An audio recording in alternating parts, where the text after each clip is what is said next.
Chapter 385. If they succeed, then both of us will be sinners in history. Jiang Chongying roared. Grandpa, don't worry. With me around, they won't succeed. Jiang Tian comforted before he accompanied the old man to the Silver Hall on the 3rd floor. Master Kong, how are you going to deal with Park Xingtai? Li Fuzhen asked curiously as she walked. I'll compete with them in terms of medical skills to see who's better. Jiang Tian smiled. I'm afraid that they have already guessed it and prepared a troublesome patient in advance. Li Fuzhen locked her brows together. She was worried that Park Xingtai would have the home ground advantage, and it wouldn't be a fair duel. It's fine. Jiang Tian smiled. By the side, Zhang Yanghao was even more confident as he said, Grandmaster Zhang's medical skills are unfathomable. He has the ability to bring the dead back to life. With him making a move, won't that old punk Pu Xingtai kneel and beg for mercy? There's still an hour before the start of the exchange, and Jiang Tian and the other physicians from Wuxia were resting in a Western restaurant in the Silver Hall. Kim Jinju is calling, and she must be asking if you guys have arrived safely. I'll go and answer the call. Li Fuzhen's phone suddenly rang. All right, go ahead. Jiang Tian nodded his head, and Li Fuzhen went to the bathroom to answer the call. The Starmoon Hotel serves Korean cuisine, and everyone wasn't used to it. Hence, they ordered some simple dishes and chatted as they ate. Just when Jiang Tian was discussing with Jiang Tian and Zhang Yanghao, a surprised voice resounded. Jiang Tian. Auntie Zhang. Old classmate, it's you? Jiang Tian raised his head and saw Li Huiyan, whom he had not met for a long time. 2 years ago, Lu Yiting wanted to hire a spokesperson for her beauty store, and Li Huiyan was holding a concert in Linzhou City. Hence, Jiang Tian went over to mediate. He didn't expect Li Huiyan's agent, Guo Mengjia, to be so disrespectful to Jiang Tian. In fact, Jiang Tian did not take it seriously. However, his fiery sister-in-law, Zhao Qianru, quarreled with the other party and even got physical. In the end, it was Li Huiyan's boss by Chou Fei and Zhou Jinghao who appeared together to calm things down. However, from then on, Jiang Tian and Li Huiyan no longer interacted. In fact, Li Huiyan had visited Zhang Wanqing in the past 2 years when she went back to Jinling to visit her relatives. She even offered to endorse Medicine King's products for free, but Zhang Wanqing politely declined. She also wanted to see Jiang Tian, but Jiang Tian had been in Singapore for the Spring Festival last year, and in Jiangzhuang the year before that. He had so many things to do, so how could he have time to see her? However, Jiang Tian often heard news about her on the car radio. She had released a new song, acted in a popular TV series, and so on. It seemed that Bai Choufei was also giving him face, and had spared no effort to support him. It seemed that she had already become an A-list celebrity on Wuxia, and was known as one of the 4 young actresses. At this moment, she was wearing a white evening gown, crystal high heels, and a pair of snake-shaped earrings. Her makeup was glamorous, and her aura was powerful. She looked like an international superstar. Next to her was a male companion who was dressed luxuriously. Huiyan, what are you doing here? Zhang Wanqing had a good impression of Li Huiyan, so she asked with a smile. Li Huiyan and Jiang Tian were high school classmates, and she was extremely outstanding. A few years ago, when Li Huiyan had just debuted, she had endorsed Medicine King's products for a very low fee. In the past 2 years, she would visit Zhang Wanqing during every festival. Even when Zhang Wanqing was not in Jinling, she would call him to say hello. She was an extremely considerate girl. Auntie, I'm here to talk to a South Korean film company about a new Sino-South Korean co-production. Coincidentally, there's a grand banquet here, so I came to take a look. Are you here too? Li Huiyan pulled Zhang Wanqing's hand like an excited little sparrow as she chattered. She had always been a cold goddess in front of the public, but she was not qualified to be cold in front of Zhang Wanqing. We have some business to attend. Zhang Wanqing smiled and did not explain further. Oh, then Auntie Zhang, Jiang Tian, can I treat you to dinner after the event? Li Huiyan looked at Jiang Tian expectantly. Jiang Tian did not reply. I'm afraid we don't have much time. Why don't you attend the event with me? Zhang Wanqing asked with a smile. Before Li Huiyan could make a decision, a hint of jealousy flashed in the eyes of the man beside Li Huiyan. Jiang Tian was currently in his mortal form. After all, the golden gung divine body was too handsome, and it might cause a commotion. Even so, Jiang Tian still exuded a strange charm. Li Huiyan's eyes lit up when she saw Jiang Tian, and Yin Dongyuan felt even more uncomfortable. Since you are Huiyan's friends, I will bring you to attend the grand banquet later. Yin Dongyuan placed his hands in his pockets and said proudly, everyone here is one of the wealthiest people in South Korea. It will be beneficial to your development in South Korea. Li Huiyan quickly added, Mr. Yin Dongyuan is the young master of South Korea's Letian Film and Television. The internationally famous director Yin Digui is his cousin. Other than that, he also invests in real estate. This convention center belongs to his family. Yin Dongyuan extended his hand gracefully. Nice to meet you. My name is Yin Dongyuan. Yin Dongyuan originally thought that when Li Huiyan revealed his family background and identity, Jiang Tian would definitely turn pale with fright.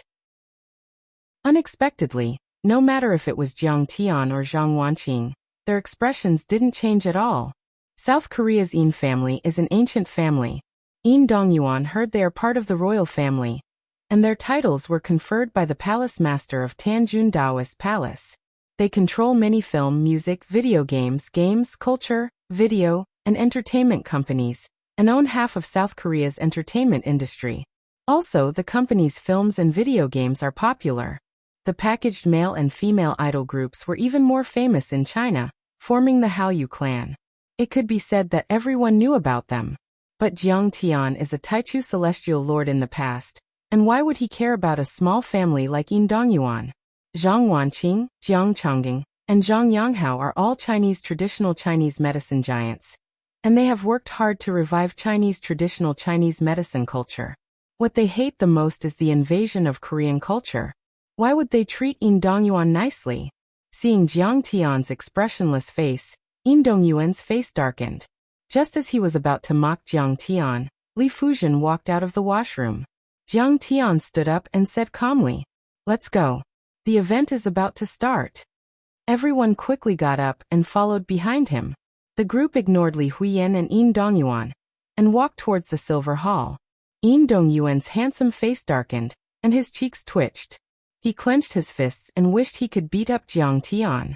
Seeing Yin Dongyuan's unhappy expression, Li Huiyan quickly added, Mr. Jiang is very influential in Wuxia, and even my company's boss respects him. I think he must have something urgent to attend to. A country bumpkin from Wuxia dares to act all high and mighty in South Korea. Yin Dongyuan is still angry. He originally wanted to use his family's background to suppress Jiang Tian, but who would have thought that Jiang Tian would not even look at him? This kind of disrespect was something that Yin Dongyuan, who had always been arrogant, could not accept. Huiyan, accompany me to the Tanjun ceremony.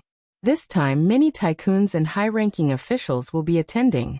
More importantly, some celebrities will be invited, and it will be helpful for your career. Yin Dongyuan said gracefully, but his eyes flashed with greed when he saw Li Huiyan's voluptuous breasts and curvy buttocks. Li Huiyan was a typical Oriental beauty. Moreover, she was in the golden age of a woman. Every frown and smile of hers was full of charm. Yin Dongyuan had played with many A-list stars and girl groups over the years, but he felt they are still lacking compared to Li Huiyan. A ticket to enter South Korea's high society and film industry should be enough to attract her. Regarding this, Yin Dongyuan was confident of victory. Indeed, Li Huiyan's eyes brighten up. She is very popular in Wuxia, but she is not that popular in South Korea. Yin Dongyuan's family is influential in the film industry, and they are more influential than any film company in Wuxia. If she could really become the female lead of the Sino-Korean action blockbuster, it would be equivalent to being able to walk out of the country, and even break out of Asia to go international. But Li Huiyan hesitated as she looked at Jiang Tian's back. Although she only met Jiang Tian once 2 years ago, the scene of Bai Chofei begging for mercy was deeply engraved in her mind. Furthermore, the king of medicine, Jiang Tian's family is the most powerful family in Jinling. But on second thought, no matter how powerful the Jiang family is, it has nothing to do with the film industry. When she saw Jiang Tian's group entering the Silver Hall, she sighed and said, "Let's go." When Jiang Tian's group entered the Silver Hall, everyone's attention was drawn to them. Many important events, including the G20 summit, have been held here before. The hall is more than 300 square meters, and there are more than 50 medical leaders, experts, and medical officials from the Guo family from around the world. There are more than 500 people in total, and there are also many seats for the media. The Chinese medicine delegation is here. Are they here to cause trouble? What's the use? The TKM application is basically set in stone. The TCM of Wuxia is here to make their presence known. They're just asking to be humiliated. I wonder how sad and disappointed they will be when they see TKM in this state. Serves them right. It's only right that they don't respect the things passed down by their ancestors. The leading figures and experts in the medical field from all over the world looked at Jiang Tian's group with disdain and started discussing among themselves. The experts of Wuxia's TCM field are here. I've been paying attention to the development of TCM in Wuxia. This must be Imperial Physician Zhang, and this is Mr. Jiang. I've heard of your names for a long time. At this moment, Pu Zhengtai, who was sitting in the front row, heard the voices and greeted them with a smile. He spoke fluent Chinese and shook hands with them. Behind him were Pu Yunjing, Zheng Chuha, Choi Juanxi, and many other young talents from South Korea. Yes, Mr. Pu. Nice to meet you.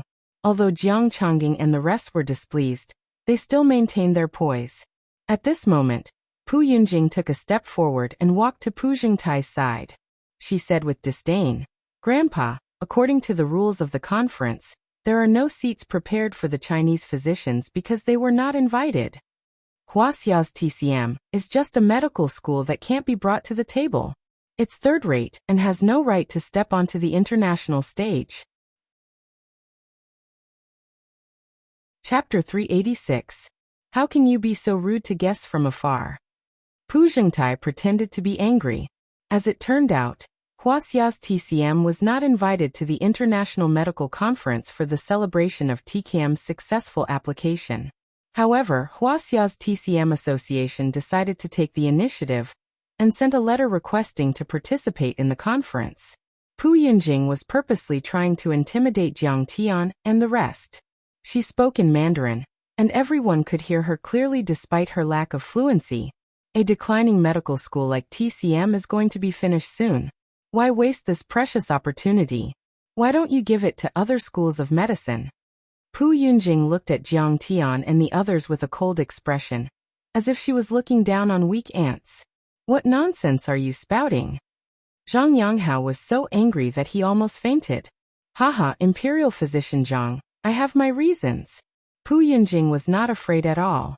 She stood there elegantly like a princess and smiled. According to the statistics of the International Health Organization, there were 800,000 practitioners of TCM in China during the Republic of China. In 1949, there were 500,000 practitioners. Now there are only 180,000 practitioners. According to the research of the International Health Organization, most of the practitioners of TCM in China are just hanging sheep's head to sell dog meat. Only 10% of TCM practitioners prescribe decoctions. We believe that at this rate, TCM in Wuxia will be extinct in 10 years. Everyone's face froze when they heard that. They were furious, but they could not refute it. To a certain extent, what Pu Yunjing said was the truth. The cruel truth. In Wuxia, Western medicine was popular. Most patients were superstitious about Western medicine, and only 1 in 100 was willing to see a TCM practitioner. This time, if TKM succeeds in its application, it will definitely attract the attention of the world. Pu Yunjing smiled proudly. 10 years later, TKM will become the mainstream of medicine in the world. You TCM practitioners should quickly return to your own land and wait for death. Haha, Miss Pu is really amazing. Not only are her medical skills excellent, but she also has business skills. These TCM practitioners can't say anything against her. Miss Pu has hit the nail on the head. The decline of TCM is an indisputable fact. The group of TKM representatives laughed and gave Pu Yunjing a thumbs up. Zheng Chuha's eyes lit up. He only felt that Pu Yunjing's words were so cool, which made Chinese medicine speechless and proud. If I were you, I wouldn't have the face to come. Cui Juanxi, who was wearing a gorgeous suit and a pair of calfskin shoes inlaid with sparkling diamonds, walked over and pointed at Jiang Chongqing and the others with a disdainful look. Damn transvestite. What's the meaning of this? A Chinese doctor cursed. Over the years, our TKM has been popularized throughout the country. Moreover, we've even gone overseas and spread all over the world. Cui Juanxi pouted her red lips and pointed at the crowd. What about you guys? Losing ground after ground, declining day by day. The things passed down by our ancestors have all been destroyed by you. Yeah, it's an international medical conference. Even Native American doctors have a seat. On the other hand, Zhang Chuha's face was also filled with arrogance as he mocked. Your TCM is just a superstition that disregards human life. They're just a bunch of ignorant and incompetent swindlers. We call on the World Health Organization to ban all traditional Chinese medicine and traditional Chinese medicine shops internationally. What did you say? Who do you think you are to ban us just because you say so? Many Chinese medicine doctors were stunned. They did not expect the South Korean side to be so aggressive. Not qualified to attend this conference? Go back to Wuxia and wait for your death? Bantim? Just when everyone was at a loss for words, a cold voice resounded throughout the hall, but it was in standard Korean. TCM is the origin of Asian medical skills. Regardless of East Asia's traditional Chinese medicine, TKM, or Southern medicine. All of them are just derivatives of TCM. No matter how popular your TKM is and how skillful your techniques are, you are still the disciples of TCM. For example, your TKM is the adopted son of the old mother of TCM. Now the son had made a fortune, but the old mother is old and weak. You all are not going to acknowledge her, and even want to take over her ancestral home and brand. What is this called? This is called heartless and unscrupulous. Good. Well said. All the Chinese medicine doctors in Wuxia looked at Jiang Tian and applauded. Who are you? Pu Zhengtai glared fiercely at Jiang Tian, and the veins on his forehead bulged. He was like a ferocious wolf that was about to devour its prey. Jiang Tian's words touched his sore spot, pinching his weak spot. It was to the extent that he, who was astonishingly well-mannered, had his emotions greatly erupt. Who am I? Jiang Tian lazily walked over, smiled indifferently and said arrogantly, You don't have the right to know my name.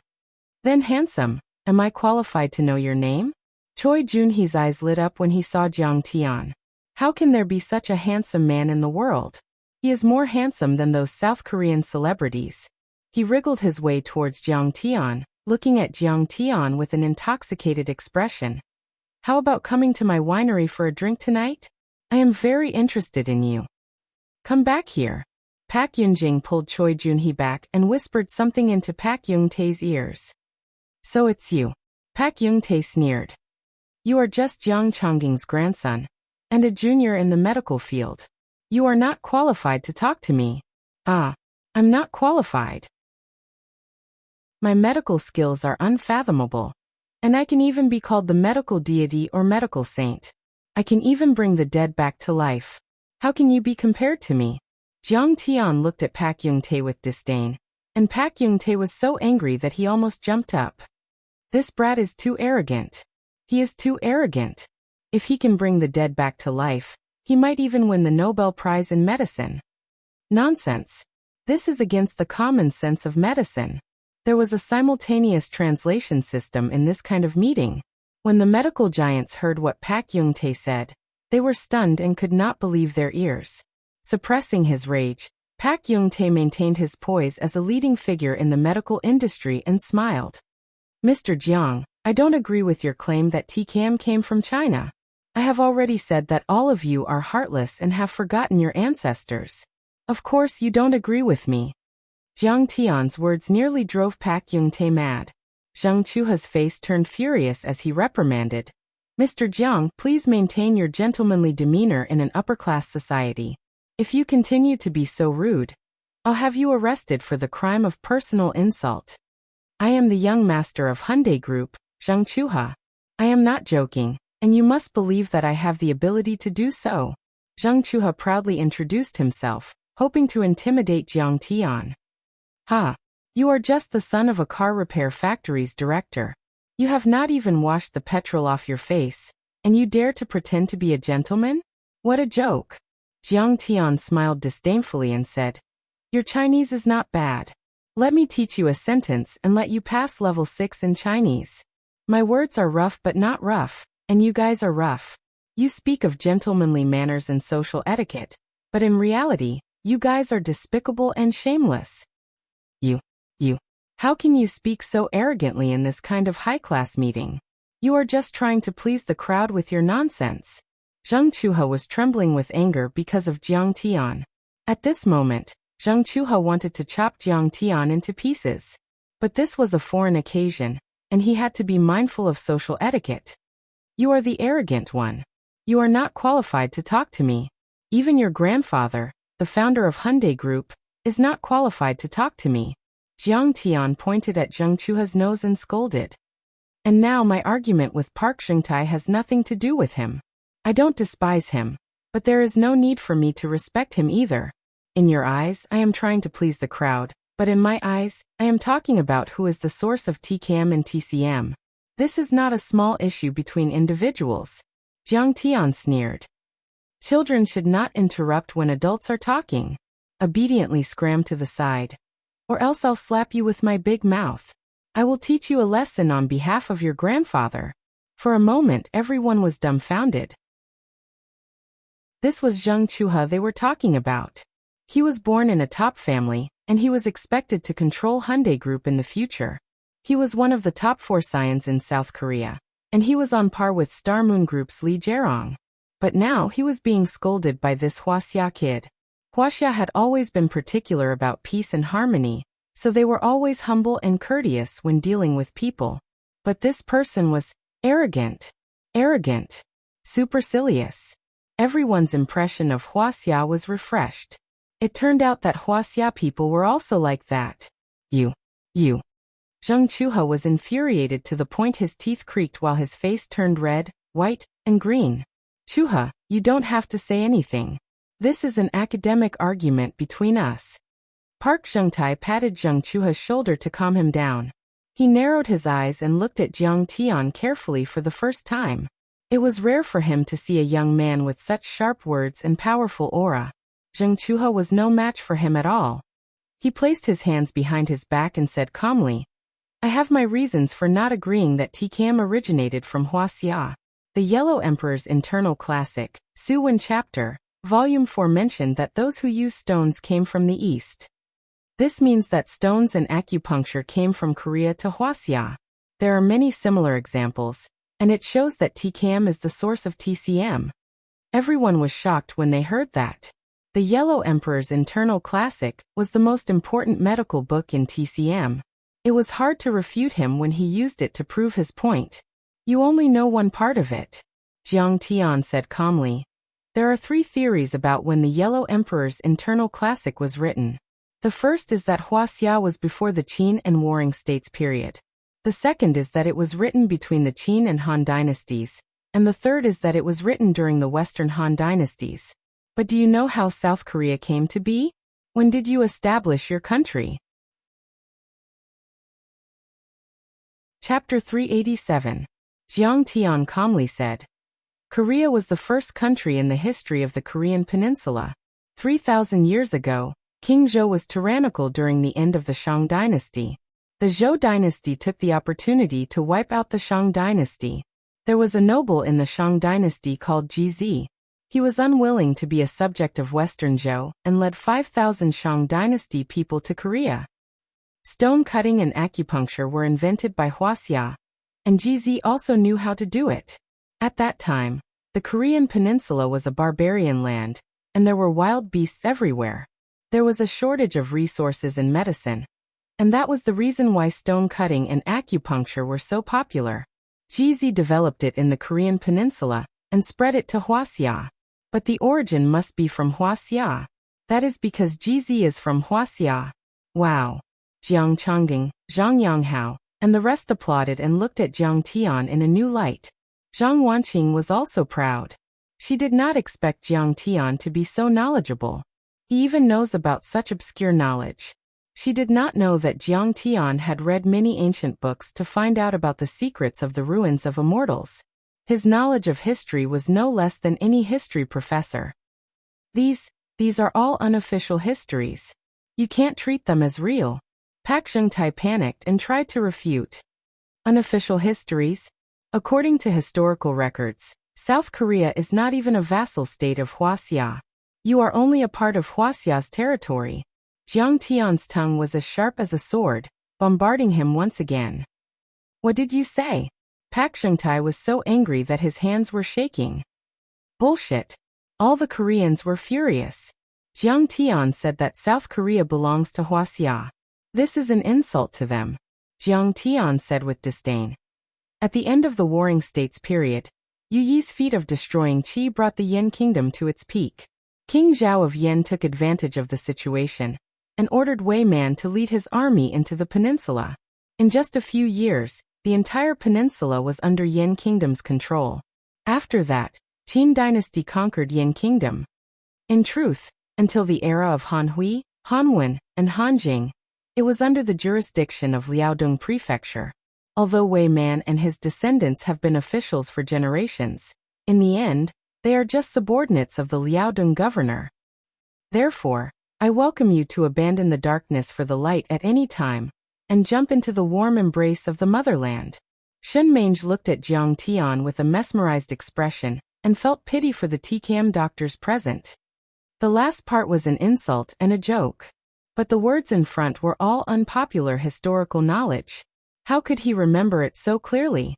If the children of Wuxia remember history like this, how can the cultural treasures of Wuxia not be passed down? An old pedant raised his thumb in praise.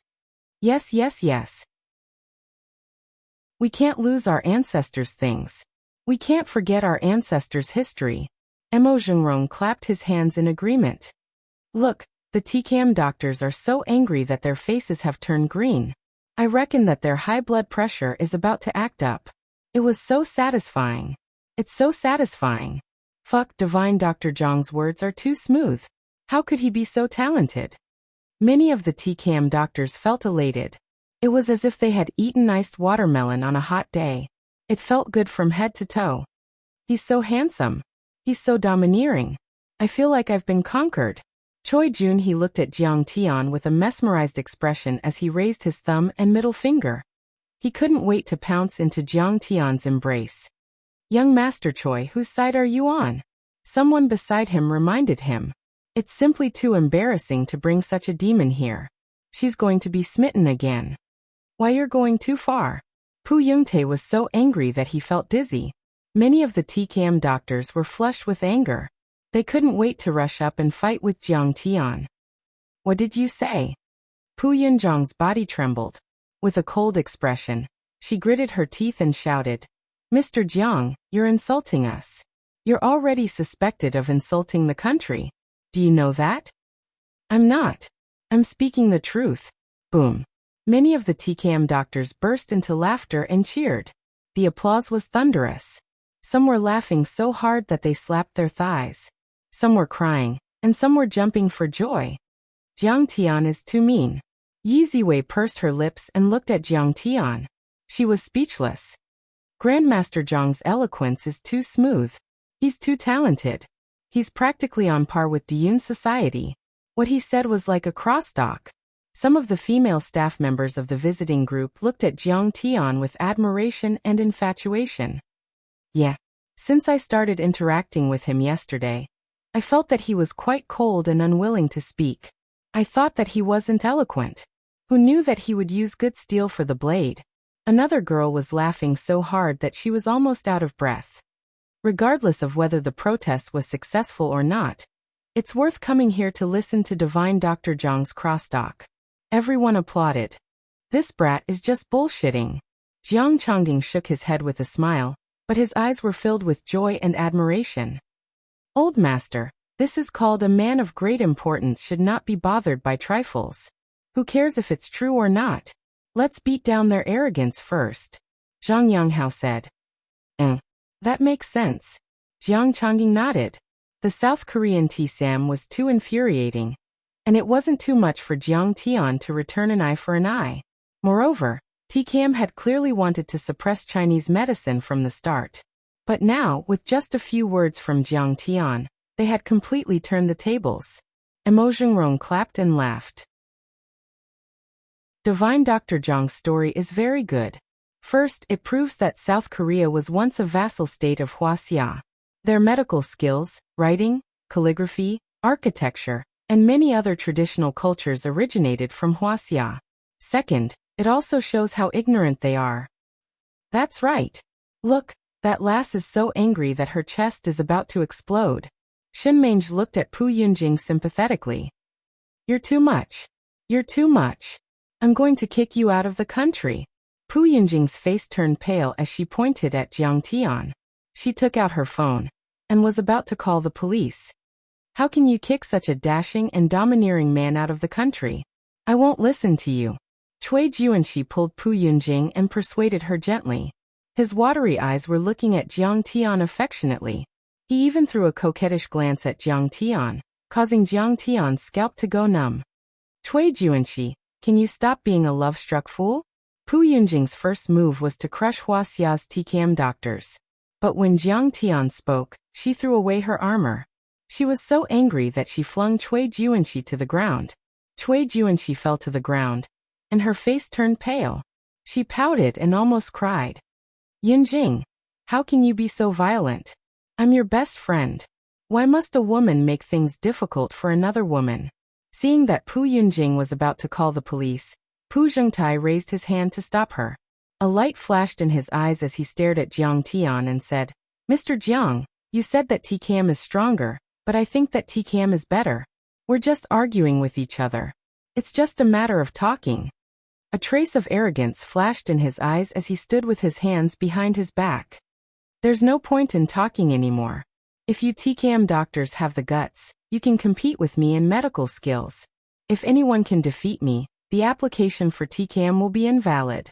A cold light flashed in his eyes as he coldly said, But if you can't defeat me, then the word TKM will be removed from the world. All of you will have to call yourselves disciples of TKM. As soon as he said that, the audience exclaimed. Pu Zhengtai could be said to be domineering. With his strength alone, he fought against so many medical experts from Huaxia. He even put the results of the application for the World Heritage Site on the line, which showed his unparalleled confidence. What was a great national doctor? This was what a great national doctor should be. As for Huaxia, everyone was shocked when they heard what Pu Zhengtai said. This old man is ruthless. But this was a serious matter, and no one dared to say anything. Everyone looked at each other. Zhang Yanghao and Emo Zhengrong looked at each other. Emo Zhengrong frowned and said, This is a serious matter. I'll have to ask the minister first. Zhang Yanghao then looked at Jiang Changding. Jiang Changding frowned and said with a grave expression, I'll have to ask the minister first. You're just a Korean dog who only knows some trash medical skills. How dare you challenge Huaxia's TKM? What a joke. I can defeat all of your TKM doctors alone. Before Emo Zhengrong could take out his phone, Jiang Tian's voice resounded in the hall. Pu Zhengtai, if you can defeat me, TKM doctors will acknowledge you as their teacher, and all the shares of my Jiang family's Medicine King group will be yours. But if you lose, your Daewoo Pharmaceutical Company will belong to my Jiang family. TKM will be removed from the list, and TKM will be known as the Korean School of TKM. Do you dare to accept my challenge? As soon as he said that, the entire hall fell silent. Everyone present stared at Jiang Tian, dumbfounded. Their faces were filled with shock and disbelief. Chapter 388. Who is Park Zhengtai? He is the #1 TKM doctor in South Korea, and no one can beat him in South Korea. Even in Japan, not many TKM doctors are better than him. In 1995, there was a plague outbreak in South Korea. Many Western experts rushed to South Korea to investigate, but they could not find a vaccine after more than a year. In the end, Park Zhengtai led his team to explore South Korea and found ancient prescriptions to save tens of thousands of people. He was hailed as the Korean medical sage by the South Korean government. Due to the 2001 tsunami, there were countless deaths and injuries, and the plague was rampant. Pu Zhengtai led the people from TKM to the disaster area, and it only took them 3 days to come up with a method to deal with the virus. In 2005, there was a SARS outbreak in America. It was highly contagious, and thousands of people were infected in a week. The World Health Organization sent medical experts over, but they could not do anything. Park Zhengtai, who was far away in South Korea, did not go to the scene. He wrote a prescription, and the disease was cured in America. From then on, Park Zhengtai's name spread across America, and Korean medical centers flourished. In South Korea and America, everyone knows about Park Zhengtai's deeds. His influence is far greater than Jiang Chongqing and Zhang Yonghao. But this nameless brat in front of him actually dared to challenge Pu Zhengtai, and even place such a huge bet. Medicine King Group, the #1 TCM company in Wuxia. Its market value is more than 100 billion Wuxia yuan. That's more than 10 billion US dollars. DU Pharmaceuticals is not bad either. It has 300 billion won, which is more than 200 billion Wuxia yuan. Moreover, it also involves who is the source of TKM and TCM, and who is the authentic one. A world-shaking gamble, a world-shaking gamble. In an instant everyone was shocked, and they whispered to each other. If this duel is successful, it will have a huge impact, and the stakes involved are too scary. This is too shocking. The competition between TCM and TKM has been going on for many years. Finally, it's time to decide who is better. Why does he dare to accept the challenge? Pu Zhengtai's face became serious as he looked suspiciously at Jiang Tian. He wondered what kind of trump card this kid had. Grandpa, aren't you being too impulsive? This involves the shares of our DU pharmaceutical company. That's the hard work of 3 generations of our family. Pu Yunjing's face was deathly pale. In the end, Pu Zhengtai had boundless confidence in his medical skills. Under everyone's gaze, he finally took a deep breath and said, "Okay, I agree to this bet." At this moment, Mo Zhengrong had already hung up the phone. He walked over with a complicated expression. The higher-ups said that we're an independent academic institution, and they don't support or oppose this bet. However, it reminds us that we must be cautious. If we are not 100% confident, we must not accept the challenge. His footsteps were extremely heavy, and his voice and hands were trembling slightly. He knew that if he won this battle, he would be a great contributor and would be promoted to deputy minister when he returned. If he lost, he would be the sinner of Huaxia's traditional Chinese medicine industry, and would forever be nailed to the pillar of shame in history. He grabbed Jiang Tian's hand and said, "Divine Dr. Jiang, we must not lose this time. President Mo, don't worry. Master Kang's medical skills are not something they can imagine. These South Koreans will lose miserably this time." Zhang Yonghao is very confident in Jiang Tian. Pu Zhengtai's medical skills might be on par with his and Jiang Chongqing's, but compared to Jiang Tian's ability to bring people back from the brink of death, it was simply trash.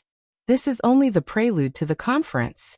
After that, everyone took their seats and started the conference. First, a leader from the World Educational, Scientific, and Cultural Organization started the conference by talking about the origins of medicine and the purpose of the medical field. Just these topics alone took almost 40 minutes. After that, the leader announced the organizing committee for this conference and introduced the contributions made by the medical field last year, as well as the progress of the world's health industry. After the leader finished his speech, it's time for the representatives from the various countries to present their reports. Half a day passed. The organizing committee organized a sumptuous lunch, and during lunch, Mo Zhengrong's phone kept ringing with calls from important figures. Some of them are leaders from the health department, some of them are experts in the medical field, and even his family and friends. Many people are paying close attention to this conference. The debate between Divine Dr. Jiang and Park Zhengtai in the morning has spread to the entire world in Huaxia. Mo Zhengrong hung up the phone and did not answer anyone's call. "If Divine Dr. Jiang loses, I will jump down from the top of the exhibition center and never return to China." In response, Jiang Tian smiled and said, "Guild leader Mo, you should prepare the money for the meal." After the simple lunch, the conference is supposed to announce TKM's successful application in the afternoon. Park Jung-tae will introduce TKM's history and recent developments, and the World Educational, Scientific and Cultural Organization will award relevant certificates. But after Jiang Tian's intervention, the conference's agenda was changed. Charles from the Intangible Cultural Heritage Protection Subcommittee went up to the stage to speak. The gist of it was that a new virus was discovered by the seaside in Cuba, and everyone in a fishing village died from it. Furthermore, it's highly contagious. It can spread through droplets, blood, and body fluids, and it's still spreading. After research, the experts from the Washington Medical College came up with several treatment plans, but they all failed. This new virus can't be killed. However, they found the source of the virus. It's a virus carried by a type of fish in the ocean. The fishermen in the village were infected with the virus after eating the fish. Based on the current situation, if they don't come up with an effective treatment plan, this virus will spread to the entire world in 3 months. Furthermore, the mortality rate is a terrifying 98%. Then Charles said, when a global and catastrophic disease spreads, it's time for us medical workers to show our skills. The relevant information has already been sent to everyone, and I hope that all the experts can work together to come up with a solution. These information are all in English. Other countries have translated versions, but we're the only ones in English. They're simply bullying us. Zhang Yanghao opened the information and complained bitterly. Pu Zhengtai and the rest are really making things difficult for us. At this moment, Charles explained with a smile. Because Wuxia's TCM came too suddenly, we didn't prepare the relevant information. Furthermore, I heard that Wuxia and TKM rely on looking, listening, questioning, and feeling the pulse to observe the patients. I believe that you guys can do it without looking at the information. They've already brought the patients? Someone asked in astonishment. Sure enough, a total of 8 patients infected with the new virus were pushed up. The patient was on his last breath and was in a deep coma. His consciousness was fuzzy, and it felt like he would die at any moment. The most terrifying thing was that his body was already festering with dense pustules. Some of them had already festered, and yellowish-red pus flowed out. It was a hair-raising sight. Because the virus was highly contagious, the patient was placed in a glass cabin. It had a built-in oxygen input and various vital signs monitoring system that looked very advanced. Let's go. Let's go up and take a look. Many medical workers rubbed their palms and went up to observe. It was said that heroes were born in troubled times, and it was the same for medical workers. This was really the time for them to make a name for themselves.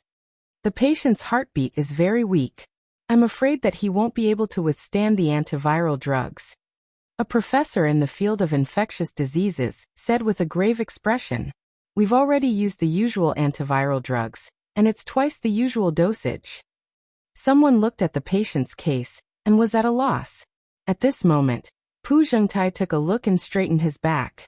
He stood with his hands behind his back and said, "I can treat this disease. Yunjing, bring the medicine." Pu Yunjing immediately walked in with a bowl of medicinal concoction. The medicinal concoction looked yellow and exuded a rich medicinal fragrance. It was obvious that it was brewed with expensive medicinal herbs. He didn't even need to brew the medicine. He clearly knew about the relevant information in advance. This is cheating. Zhang Yanghao said angrily. The medicine isn't steaming. It's already cold. It's clearly prepared in advance. This is too unfair. We protest. Many doctors were so angry that their eyes turned red. At that moment, they realized that the person in charge of the Intangible Cultural Heritage Group, Charles, was in cahoots with Pu Zhengtai's family. Pu Zhengtai also smiled and said faintly, "I never knew that there would be such a patient coming out. However, this medicine of mine can kill many kinds of viruses." The other party came prepared. How are we supposed to compete? This matter is uncertain. For a moment, many doctors felt uneasy and worried for Jiang Tian. Mr. Jiang, if you're so capable, choose a patient to treat. This time, I'll make you accept your defeat wholeheartedly. Pu Yunjing chose a patient, opened the glass capsule, and fed the patient the medicine. She waited quietly for any changes. Pu Zhengtai looked at Jiang Tian and said coldly, "Mr. Jiang, this is our bet today. If I can cure him, it's my win. If you can cure him, it's your win. Sure. Jiang Tian's expression was calm, but he had no intention of treating the patient. Why aren't the doctors of Wuxia doing anything? The patient's condition is so serious that even Western medicine can't do anything. What can they do? But Pu Jingtai has a way. He can definitely cure the patient. This time, Chinese medicine is bound to lose. They can only become a vassal of TKM. Yeah, they can't even keep the name left behind by their ancestors. How pitiful. Soon half an hour had passed. Everyone looked at Jiang Tian and the others and started to talk and mock them. Yeah, didn't Miracle Dr. Jiang say that he has a way? Why isn't he treating the patient? Seeing that Jiang Tian was not treating the patient, a few young doctors in the Chinese medicine team started to talk anxiously. One of them was a young female professor from Wuxia Chinese Medicine Academy called Yang Rongyan. She crossed her arms and said disdainfully, "Sai, do you really think that he has any medical skills? I've never heard of it. He's only good at talking. I heard that he was once a visiting professor in Jinling Pharmaceutical University. The Fersky Laboratory of the Medicine King Corporation was established by him." Someone still had some confidence in Jiang Tian and said, "Professor Huang Zhihui of the Fersky Laboratory won the Nobel Prize in Medicine. The laboratory's research ability can even surpass your university." Yang Rongyan smiled in disdain. Don't you know how corrupt the universities are? The Medicine King Corporation is so rich. Isn't it easy for Jiang Tian to gain some fame? This is a halo created for the rich second generation to take over the company. Only with a reputation can people be convinced in the future. Chapter 389. If he's capable, he would have done it long ago. Why would he wait until now? It's a pity that he's putting the fate of Chinese medicine on the line, just to please the crowd. He's too selfish. Hearing her words, many people became anxious. Divine Dr. Jiang can't treat him. What should we do? We're in trouble. Unknowingly, an hour had passed. Zhang Yanghao looked at Park Zhengtai and said, "Mr. Park, you've been using the medicine for so long. Why isn't there any effect?" "You don't even know that? TKM is different from Western medicine. We need time to treat the symptoms and root cause. We need to wait at least 3 hours for there to be an obvious effect," Park Zhengtai said mockingly. But at that moment, the patient's body suddenly spasmed. He opened his mouth and spat out a mouthful of blood. Then, all the vital signs monitoring the patient's vitals beeped and the red light flashed. His heartbeat is weakening. Respiratory failure. His body temperature is dropping. His heartbeat has stopped and he's in shock. Should we resuscitate him with electric shock? Everyone exclaimed. Park Zhengtai was sweating profusely. He panicked and pulled Park Yunjing aside. He whispered anxiously, "What's going on? Didn't the experiment say that it's effective?" Park Yunjing frowned and said, "This virus will mutate on its own. Usually, it will mutate once every 3 days. It seems that the virus and its characteristics have mutated, so the medicine we prepared in advance is ineffective. The patient's breathing and heart have stopped. He's dead." Someone lamented. "This virus is too strange. Western medicine has been defeated. I didn't expect TKM to fail as well. Are we just going to let this virus spread freely? Isn't this the end of the world?" Just when everyone was in despair, an indifferent voice suddenly echoed in the hall. "Is he dead? He's just faking his death. A bunch of ignorant and fearless quacks. They're no less than the white-clothed butcher." That sentence was like throwing a tantrum. It could be said that it scolded all the medical experts who tried to treat the patient. Immediately, everyone turned to look at Jiang Tian. Their eyes were burning with anger. If looks could kill, Jiang Tian would have died 100 times. Shameless boasting. If you say that Mr. Park is a quack, then what are you? You're not even a doctor. Zheng Chuha pointed at Jiang Tian and scolded. Mr. Park doesn't have a solution. As if you have a solution. The patient's condition is very serious. This is just a normal medical accident. Murder. You're slandering me. Many TKM doctors were looking for Jiang Tian to help Pu Jingtai. Jiang Tian, do you think you're so great? My grandfather can't do it, but you can? At least my grandfather is willing to try, but you don't even have the courage to try. You've still lost this round. Pu Yunjing put her hands on her hips and ground her fine silver teeth. Her face was full of disdain as she argued unreasonably. I have a pill that can cure all diseases. Jiang Tian smiled indifferently. With a wave of his hand, a small medicine bottle suddenly appeared. He handed it to Zhang Yanghao and said, "Feed it to them." Hiss. As soon as these words came out, everyone was shocked. They all sucked in a breath of cold air and looked at Jiang Tian as if they were looking at a monster. Isn't his tone too arrogant? A medicine that can cure 10,000 diseases doesn't conform to basic medical knowledge. As the saying goes, prescribing medicine to the symptoms is the same in both the East and West. A medicine can only cure a few diseases. As they spoke, Zhang Yanghao had already fed the medicine to them. According to Jiang Tian's instructions, he did not close the cabin door. At this moment, Jiang Tian took a silver needle from Shen Mange and flicked it with his fingers. Tiske, tiske, tiske.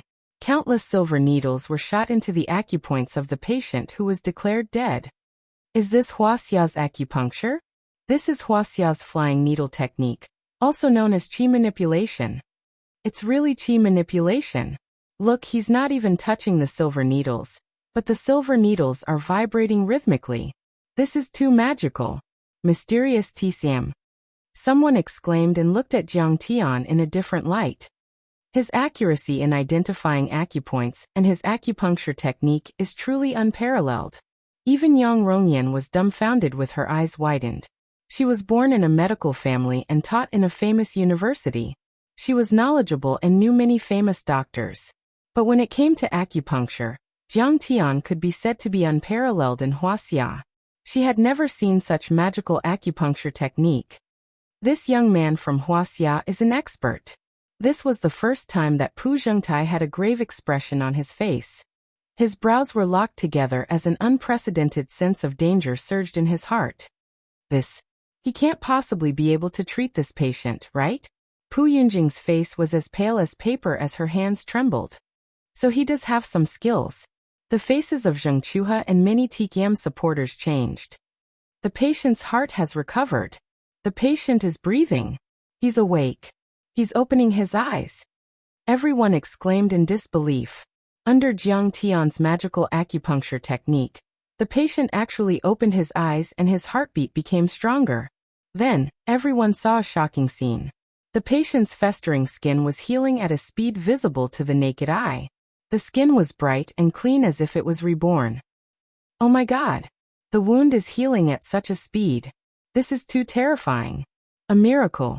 This is definitely a miracle in the history of medicine. No, even a miracle can't be described.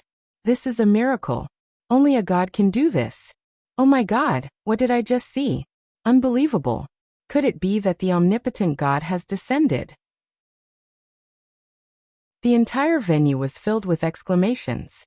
Everyone looked at the magical scene in shock as they looked at Jiang Tian, who was standing with his hands behind his back. Half an hour later, all the patient's skin was healed and they stood up one by one. Oh my God, where am I? Am I dead? Many patients asked in disbelief as they looked at their bodies that seemed to have been reborn. You're already healed, because you've met the real God. Many Western medicine doctors said with a smile. Old Master Jiang, today, Divine Dr. Jiang defeated TKM and saved Chinese medicine by himself. He's famous in the international medical community. Zhang Yanghao looked at Jiang Tian's back with respect as if he was looking at a god. Yeah, not bad. Jiang Changing nodded proudly. He had always been modest and polite, but he couldn't suppress the pride in his heart at this moment. That's my grandson, you know. Divine Dr. Jiang is indeed a divine doctor. He did it. He actually did it. Mo Zhengrong shed tears of excitement. That's amazing. In the history of Chinese medicine in Wuxia, there has never been such an amazing doctor. He's a god. Yang Rongyan's impression of Jiang Tian had completely changed. He was dumbfounded. That's amazing. This is the miracle of Chinese medicine. Many Chinese medicine doctors hugged each other, jumping, crying, and laughing. Tears flew everywhere. But they were tears of joy, tears of pride, and tears of excitement. They could hold their heads high. Did you see that? Chinese medicine isn't bad at all. Chinese medicine shouldn't die out. Did you see that? Chinese medicine is such a precious treasure. It's a loss for the world to reject Chinese medicine. Did you see that? Chinese medicine is better. Chinese medicine is the source of TKM and Chinese medicine. There were even people who looked at the representatives of Western medicine, Korean medicine, Eastern Chinese medicine, and other medical schools and shouted with tears in their eyes. They were almost screaming. This was a form of catharsis. After all, Chinese medicine had been suppressed by TKM for too long.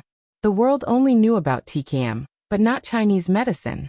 TKM had plagiarized the essence of TCM, but they refused to admit it and set up another mountain. They even wanted to apply for the World Heritage Site. They even inverted the truth and slandered TKM as the source of TCM. They were simply forgetting their ancestors. Chinese medicine is indeed amazing. It's like a miracle. Many Western medicine and Chinese medicine doctors nodded and sighed. Mr. Zhang's medical skills are like a god. It's beyond the limits of human knowledge. It has already explored an unknown territory. Experts from more than 50 countries around the world bowed slightly to Jiang Tian, expressing their utmost respect to this medical expert. He cured me. Park Shengtai's expression changed drastically. Shock, defeat, dejection, humiliation, anger, and hatred flashed across his face. But in the end, his expression darkened. He lowered his head and was about to leave. At that moment, Jiang Tian looked at Park Shengtai and said coldly, "Mr. Park, are you in such a hurry to leave?" Mo Zhengrong even reached out to block his path and said, "Mr. Park Shengtai, have you forgotten your bet with divine Dr. Jiang? There are so many witnesses and media at the scene. This matter is of great importance. We respect UNESCO's decision." Park Shengtai's face was covered in sweat. Park Yunjing looked at Charles for help. Charles stood up and walked slowly to the stage. He pondered for a while and said, "It's obvious that Mr. Zhang's treatment is better than Park Shengtai's in this competition." Park Yunjing frowned. Could it be that this old bastard is going to eat his fill and not admit it? You said that you would help me. But the next moment, Charles changed the topic and said with a smile, "As for whether Mr. Jiang won or not, we can't make a hasty decision." "Why? Isn't it obvious?" "Yet the patient can stand up. After testing, the virus in her body has disappeared." Many Chinese medicine doctors were indignant. First of all, did Mr. Jiang use pure Chinese medicine? We all know that Chinese medicine is known for treating symptoms and root causes. But at the same time, the effect is very slow. It usually takes dozens of days to take effect. But the effect of Mr. Zhang's medicine is so fast and obvious. So Mr. Zhang's medicine needs to be tested. Charles said calmly. What? He said that Mr. Jiang used Western medicine? But is there any Western medicine in the world that has such a good effect? That's slander. That's slander. Many Chinese medicine doctors were so angry that they almost fainted. They shouted loudly, "If you disturb the order of the venue again, I'll ask the security to kick you out." Charles said arrogantly, "Let him speak." Jiang Tian said calmly. Second of all, even if Mr. Jiang used pure Chinese medicine and traditional Chinese medicine, does this mean that Mr. Zhang's medical skills are better than Mr. Park Shengtai's? There's an old saying in Wuxia, horses have messed up hooves and people make mistakes. It means that even the best person will make mistakes. I believe that Mr. Park Shengtai just made a mistake, and Mr. Jiang just happened to encounter a case that he's good at. Charles said with an elegant demeanor. So this doesn't prove that Mr. Zhang's medical skills are better than Mr. Park Shengtai's. Chapter 390. When everyone heard this, they were enraged. They wanted nothing more than to rush onto the stage and tear Charles into pieces. This is simply bullying. There's no justice in this world. They've already colluded. When we didn't win, they said that TCM is inferior to TKM. But now that we've won, they said that the competition is invalid. They can do whatever they want and ignore the facts. Are they trying to bully our Wuxia? This is too much. Many TCM physicians were so angry that they teared up. They were so angry that their chests were about to explode. Mo Zhengrong's face was flushed red as he spoke in fluent English. Mr. Charles, I've raised a serious protest and strong dissatisfaction with UNESCO. This is unfair. Only Jiang Tian said calmly, Mr. Charles, even if I beat Park Zhengtai, it can't prove that traditional Chinese medicine is better than traditional Chinese medicine, nor can it prove that traditional Chinese medicine is the source of traditional Chinese medicine. Do you still want to continue the application? You can understand it that way. Charles casually shrugged as his calm and dignified voice resounded throughout the venue. This is just a competition between the two of you. It can't prove the superiority of TCM and TCM. I believe that we should look at TCM from a broader perspective. It's the treasure of the Korean nation, and it should be a precious heritage of the world. Enough. Jiang Tian couldn't be bothered to listen to his nonsense and directly interrupted. Charles immediately announced that TCM's application has failed. Pak Zhengtai, Pak Yunjing, immediately announced that TCM is a part of TCM, or change your name to TCM. Otherwise, I'll ruin your reputation and make you beg for death. Mr. Jiang, are you joking? Charles was at a loss whether to cry or laugh as he looked at Jiang Tian. He didn't feel anything in his heart, and even felt like laughing. He was an official of UNESCO, and he had the final say in the application. His position was transcendent, and the appointment could only be made after careful consideration by the leader of UNESCO. But this brat actually dared to boast so shamelessly, saying that he would ruin his reputation. Seeing Charles's attitude, Pak Yunjing knew that TCM would definitely win this round. Like a high and mighty princess, she looked down at Jiang Tian and sneered. Mr. Jiang, do you know that this is already considered a personal threat? I can sue you. But I also understand the feelings of a loser, so I won't bicker with you.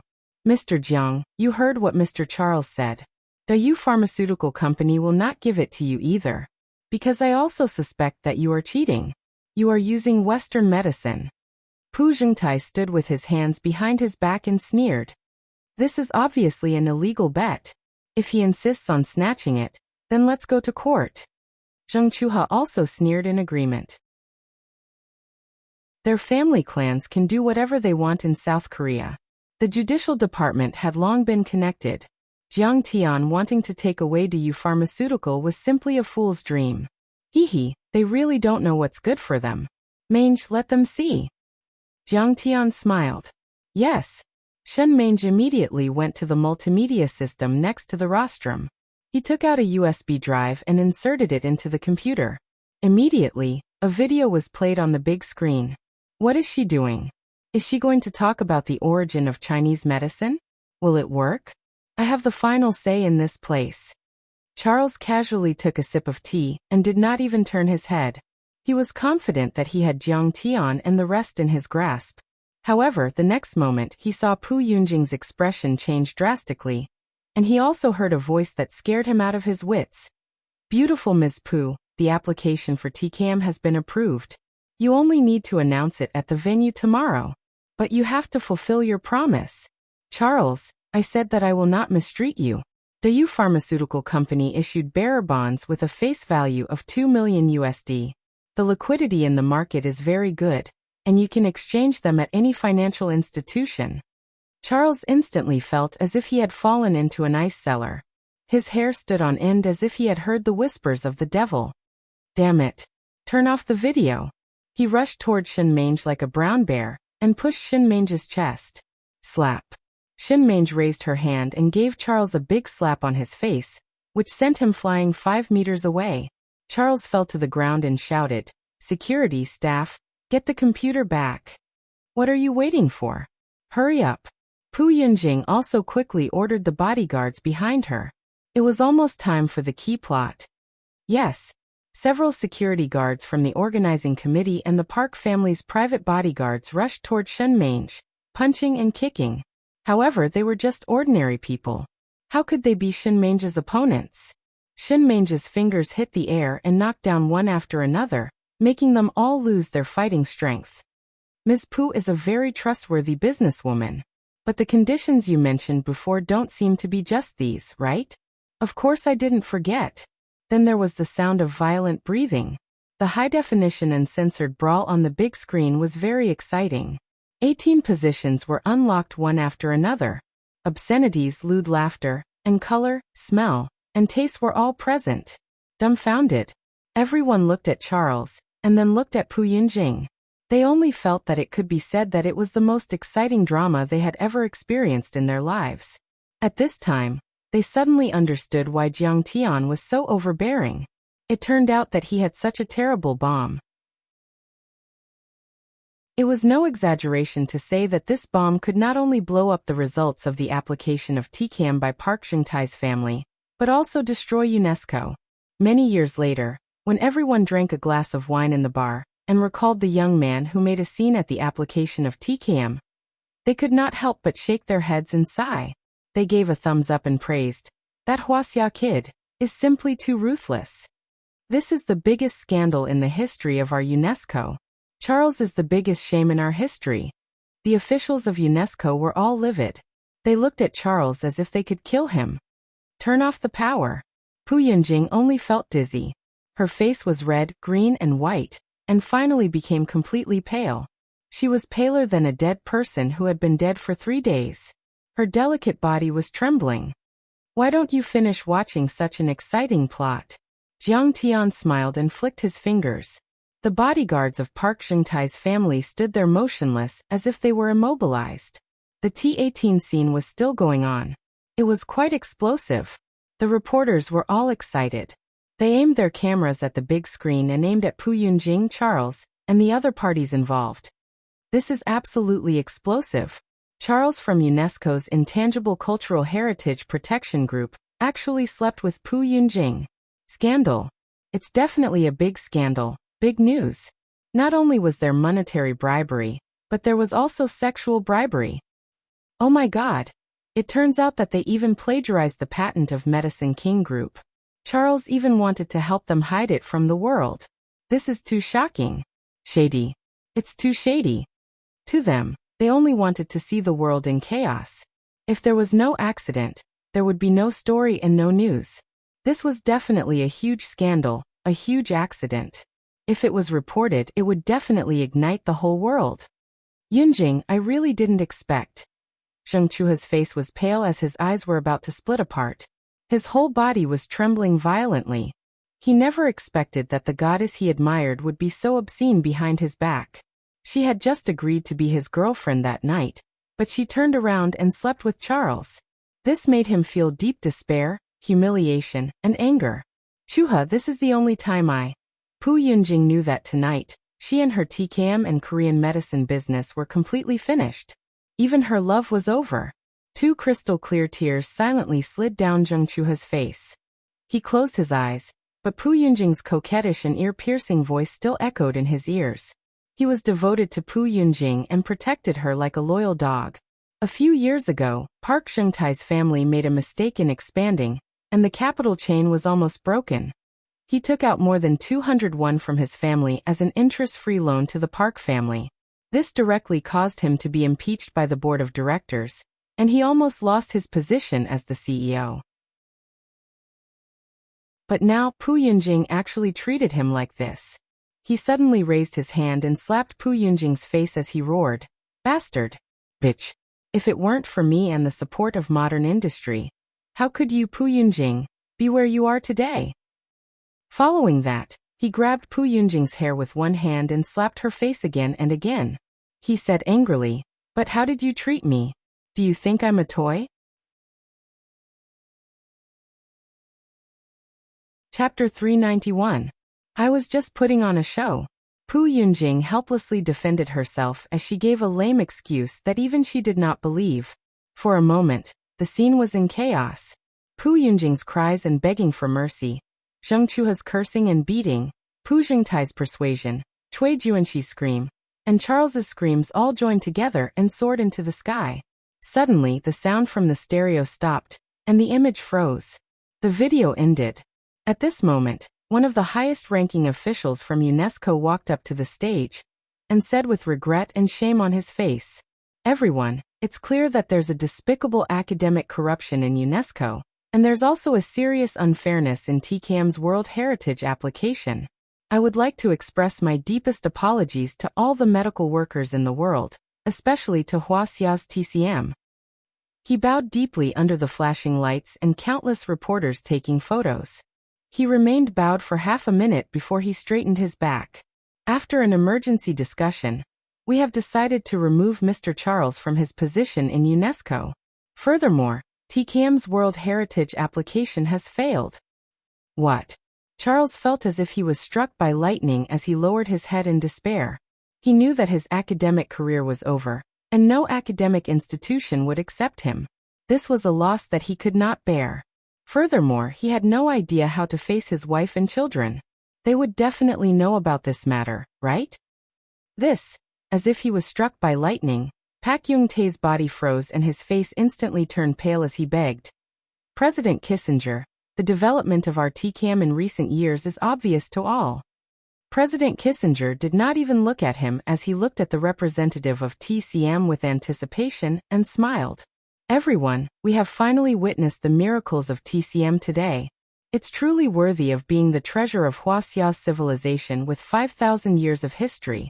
We look forward to TCM's World Heritage application, and we also hope that TCM can succeed. Many TCM doctors were like frosted eggplants. They were completely listless as they lowered their prideful heads with dejection written all over their faces. That's great. That's great. TCM deserves this outcome for plagiarizing TCM's achievements. He deserves it. We support UNESCO's fair decision. This Wuxia gathering is the first victory of those South Korean plagiarists. Both the Dragon Boat Festival and Libai were stolen by them. Today, TCM's application for the World Heritage Site finally failed. This means that plagiarism won't work. On the other hand, the Chinese medicine practitioners of Wuxia were so excited that their faces turned red. They clapped and cheered, jumping up and down happily. That is to say, the application of traditional Chinese medicine to the World Heritage Site is successful. There is basically no escape. Everyone was talking about it.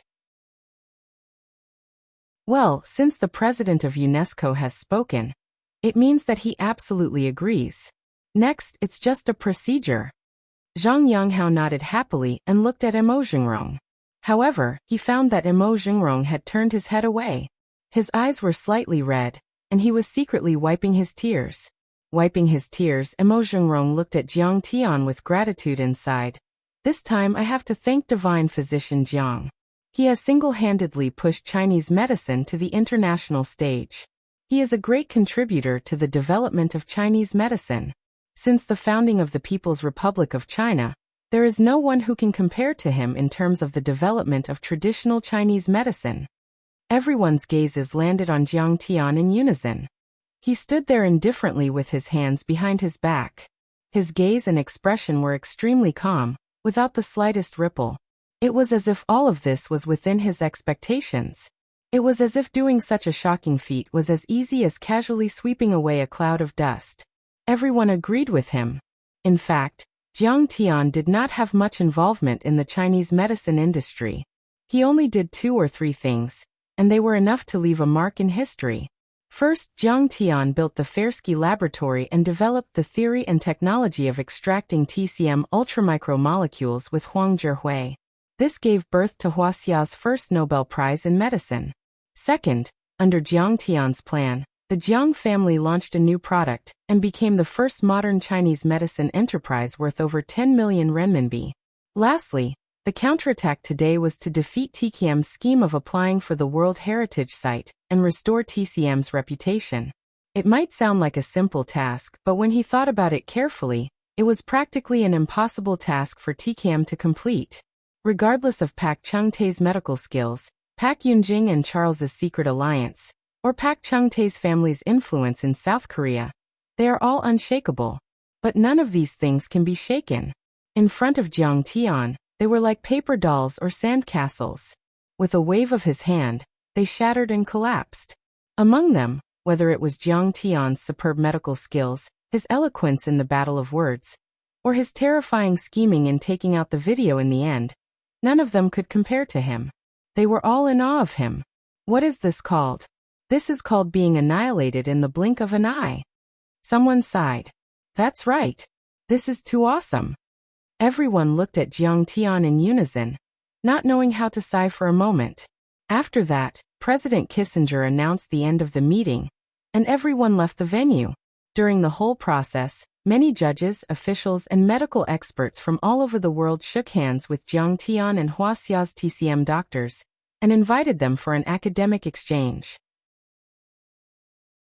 As for Park Shengtai and the other TKM doctors, they did not even look at them. Many people know this. After this battle, TKM's decades of hard work will be destroyed, and the world will abandon them.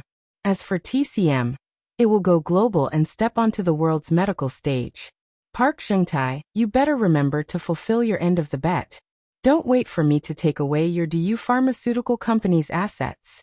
I don't have time for that. You better come to me yourself.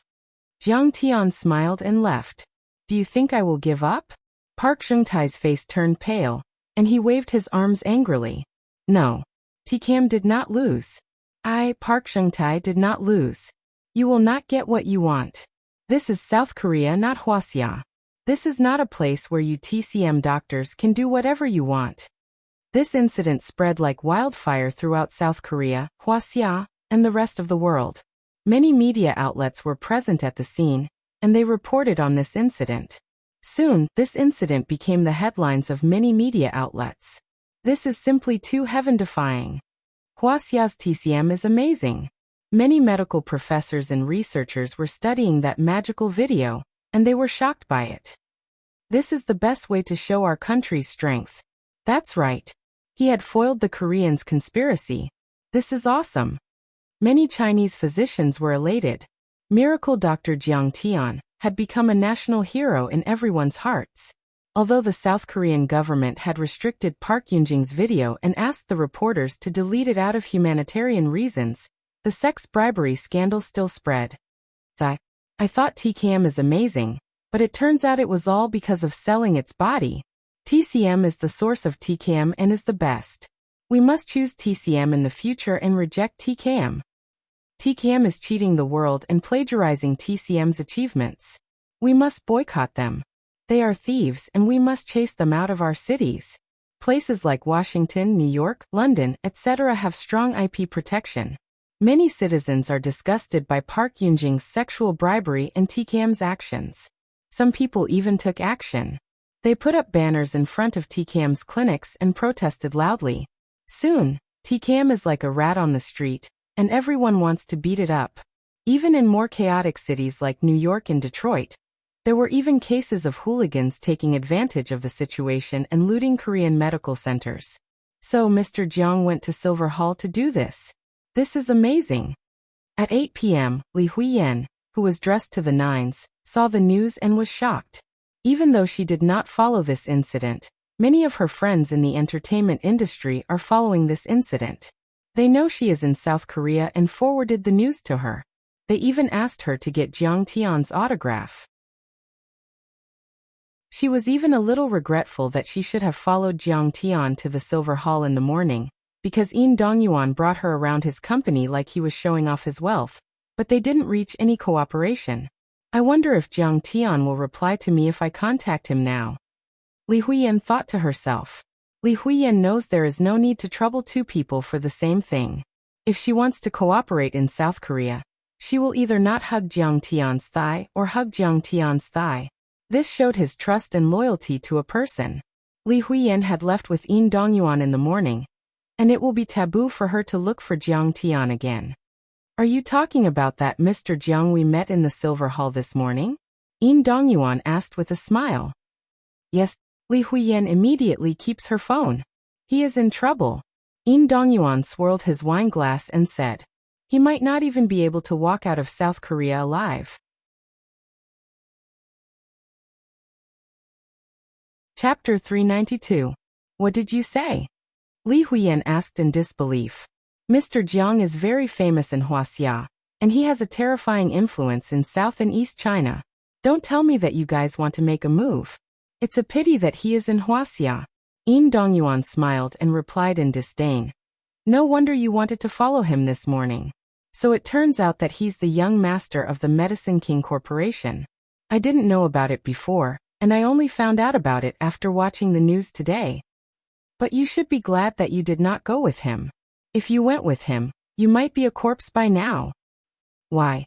Li Huiyan's heart was pounding. Yin Dongyuan shook his head. The Park family had suffered a great loss this time, and Park Yunjing had hired a hitman to make a move. Furthermore, you should know that this is a national humiliation for South Korea. All the government will support the Park family. How can you guys do this? Li Huiyan's heart sank as she took out her phone to call Jiang Tian to remind him to be careful. Seeing this, Yin Dongyuan snatched her phone and said with a dark face, Ms. Li, you better respect yourself and make a choice that suits you. Don't get yourself into trouble. Give me back my phone. Li Huiyan snapped and tried to snatch her phone back. Yin Dongyuan placed the phone into the ice bucket filled with red wine. The phone was soaked, and the screen turned black. Shrugging his shoulders, Yin Dongyuan smiled. Now that your phone is broken, we should enjoy this wonderful night together. You can't save him, and no one can save him. You're shameless. Li Huiyan said angrily. Let's go. Accompany me to meet my friends. They will be beneficial to you. Yin Dongyuan was not angry and laughed. Furthermore, you will meet the palace master of Tanjun Daoist Palace later. I heard that she is looking for a music teacher, and your singing is pretty good. Do you know what it means if you become her music teacher? I don't care. I'm leaving. Li Huiyan waved her hand and left. She wanted to find a phone to inform Jiang Tian. Stop. Yin Dongyuan grabbed her wrist and pulled her into his arms. He said coldly, Don't you know how influential you are in Wuxia? You don't even have the chance to work with the South Korean film industry, let alone those big productions. Do you know what it means to come with me? Please maintain your gentlemanly demeanor. Show some respect and let me go. Li Huiyan pulled with all her strength, leaving a few bruises on her wrist, but she couldn't get rid of his hand. Respect. Yin Dongyuan smiled coldly and said, Don't pretend to be noble and virtuous. Everyone knows the rules of this circle. Don't pretend to be virtuous. If you want to get those resources, you have to accompany me tonight. If not, I can ban you from South Korea, and you will not be able to get any roles. Since they had shed all pretense of cordiality, Yin Dongyuan might as well reveal his true intentions and threaten them verbally. Hearing this, Li Huiyan's face turned pale. She knew that Yin Dongyuan was not trying to scare her. He definitely had the ability to do so. Right at this moment, a cold shout was heard. You stupid club! What are you pulling for? Yin Dongyuan looked up. Jiang Tian, who was dressed in casual clothes, walked in with Li Fujian, Yi Ziwei, and Shin Mange, the three beauties swaying and sloppily walking in. Jiang Tian, why are you here? Seizing the opportunity when Yin Dongyuan was stunned, Li Huiyan abruptly struggled free, and she disregarded the bloody mark left on her white wrist as she walked quickly to Jiang Tian's side and said in a low voice, They want to harm you. I know. Jiang Tian replied calmly. After the medical exchange conference ended in the afternoon, assassins had been tailing them when they left the convention center. But Li Fujian also has about 8 bodyguards with her, and the assassins did not have the chance to make a move. Jiang Tian does not want to attend the banquet as he wants to leave South Korea. But when he heard from Li Fujian that Park Chung-tae's family might appear at the banquet to recruit supporters, he decided to join them. Yin Dongyuan saw 4 beauties with Jiang Tian, and one of them is the eldest princess of the Xingyue family. He was jealous. Ms. Li, please maintain your demeanor. Don't make me use violence. He grabbed Li Huiyan's arm again, and tried to snatch her away from Jiang Tian. The other guests turned a blind eye to this. They raised their champagne glasses and chatted nonchalantly. In high society gatherings, it is common for women to have conflicts with rich young masters. Unless a rich young lady like Li Fujian is a model, she is just a plaything for the rich and powerful. Furthermore, this convention center belongs to Yin Dongyuan's family, and the security guards listen to him. Who dares to interfere? Who can interfere with his actions? Li Fujian could not stand it anymore and shouted, Yin Dongyuan, you are too much. Stop it. Li Fujian, this has nothing to do with you. Yin Dongyuan snorted and glanced at her. Xingyue Li family is more powerful than Letian Entertainment, but Yin Dongyuan is the heir of Letian Entertainment. The heir of Xingyue Li family is the mysterious Li Yinxin. Perhaps when Li Jianxi and Li Yinxin appeared, he needed to be cautious and courteous. However, as for Li Fujian, he really didn't care. "You're so rude. You've lost the demeanor of the upper class," Li Fujian angrily reprimanded. 3 days ago, I had brought her to 4 film companies, investors, and introduced 5 directors to her. Yin Dongyuan replied disdainfully. "Do you think all these are free? Do you think she does not know the rules of the industry and the price she is about to pay? Now she stood me up. Does she think I am an idiot?" Li Huiyan's face turned pale, and she lowered her head, not daring to look into Jiang Tian's eyes. Actually, she had never agreed to this kind of deal, but she was also worried that Jiang Tian would think that she was the kind of person who relied on her body to climb up the ranks. "He'll probably despise me and ignore me in the future." Li Fujian looked at Jiang Tian helplessly. If she is Jiang Tian's woman, or even his friend, she will help him. But now, she feels that this vase is not qualified to be Jiang Tian's friend. Just when Li Huiyan is in despair, Jiang Tian said calmly, "You idiot. You don't know what's going on." "What did you say?" Yin Dongyuan's eyes turned red, and he gritted his teeth. This brat is too arrogant. His words are all about idiots, just like what the rumors say. He stepped on Zheng Chuha and Pu Yunjing in the morning, and now he wants to step on me? Idiot. Your hearing is too bad. Jiang Tian took a glass of champagne from Li Fujian and looked down at Yin Dongyuan. "Li Huiyan is willing to act in your movie, and she is giving you all face. You're really a toad lusting after a swan's meat." Li Huiyan looked at Jiang Tian in disbelief. She was filled with gratitude. She didn't think that Jiang Tian would be willing to speak up for her, and in such a domineering manner. "You." Yin Dongyuan was so angry that his liver trembled. "You're twisting words and forcing logic. Everyone knows that our South Korean film industry is more developed than yours. She made use of my resources, and she has to pay the price. Get lost."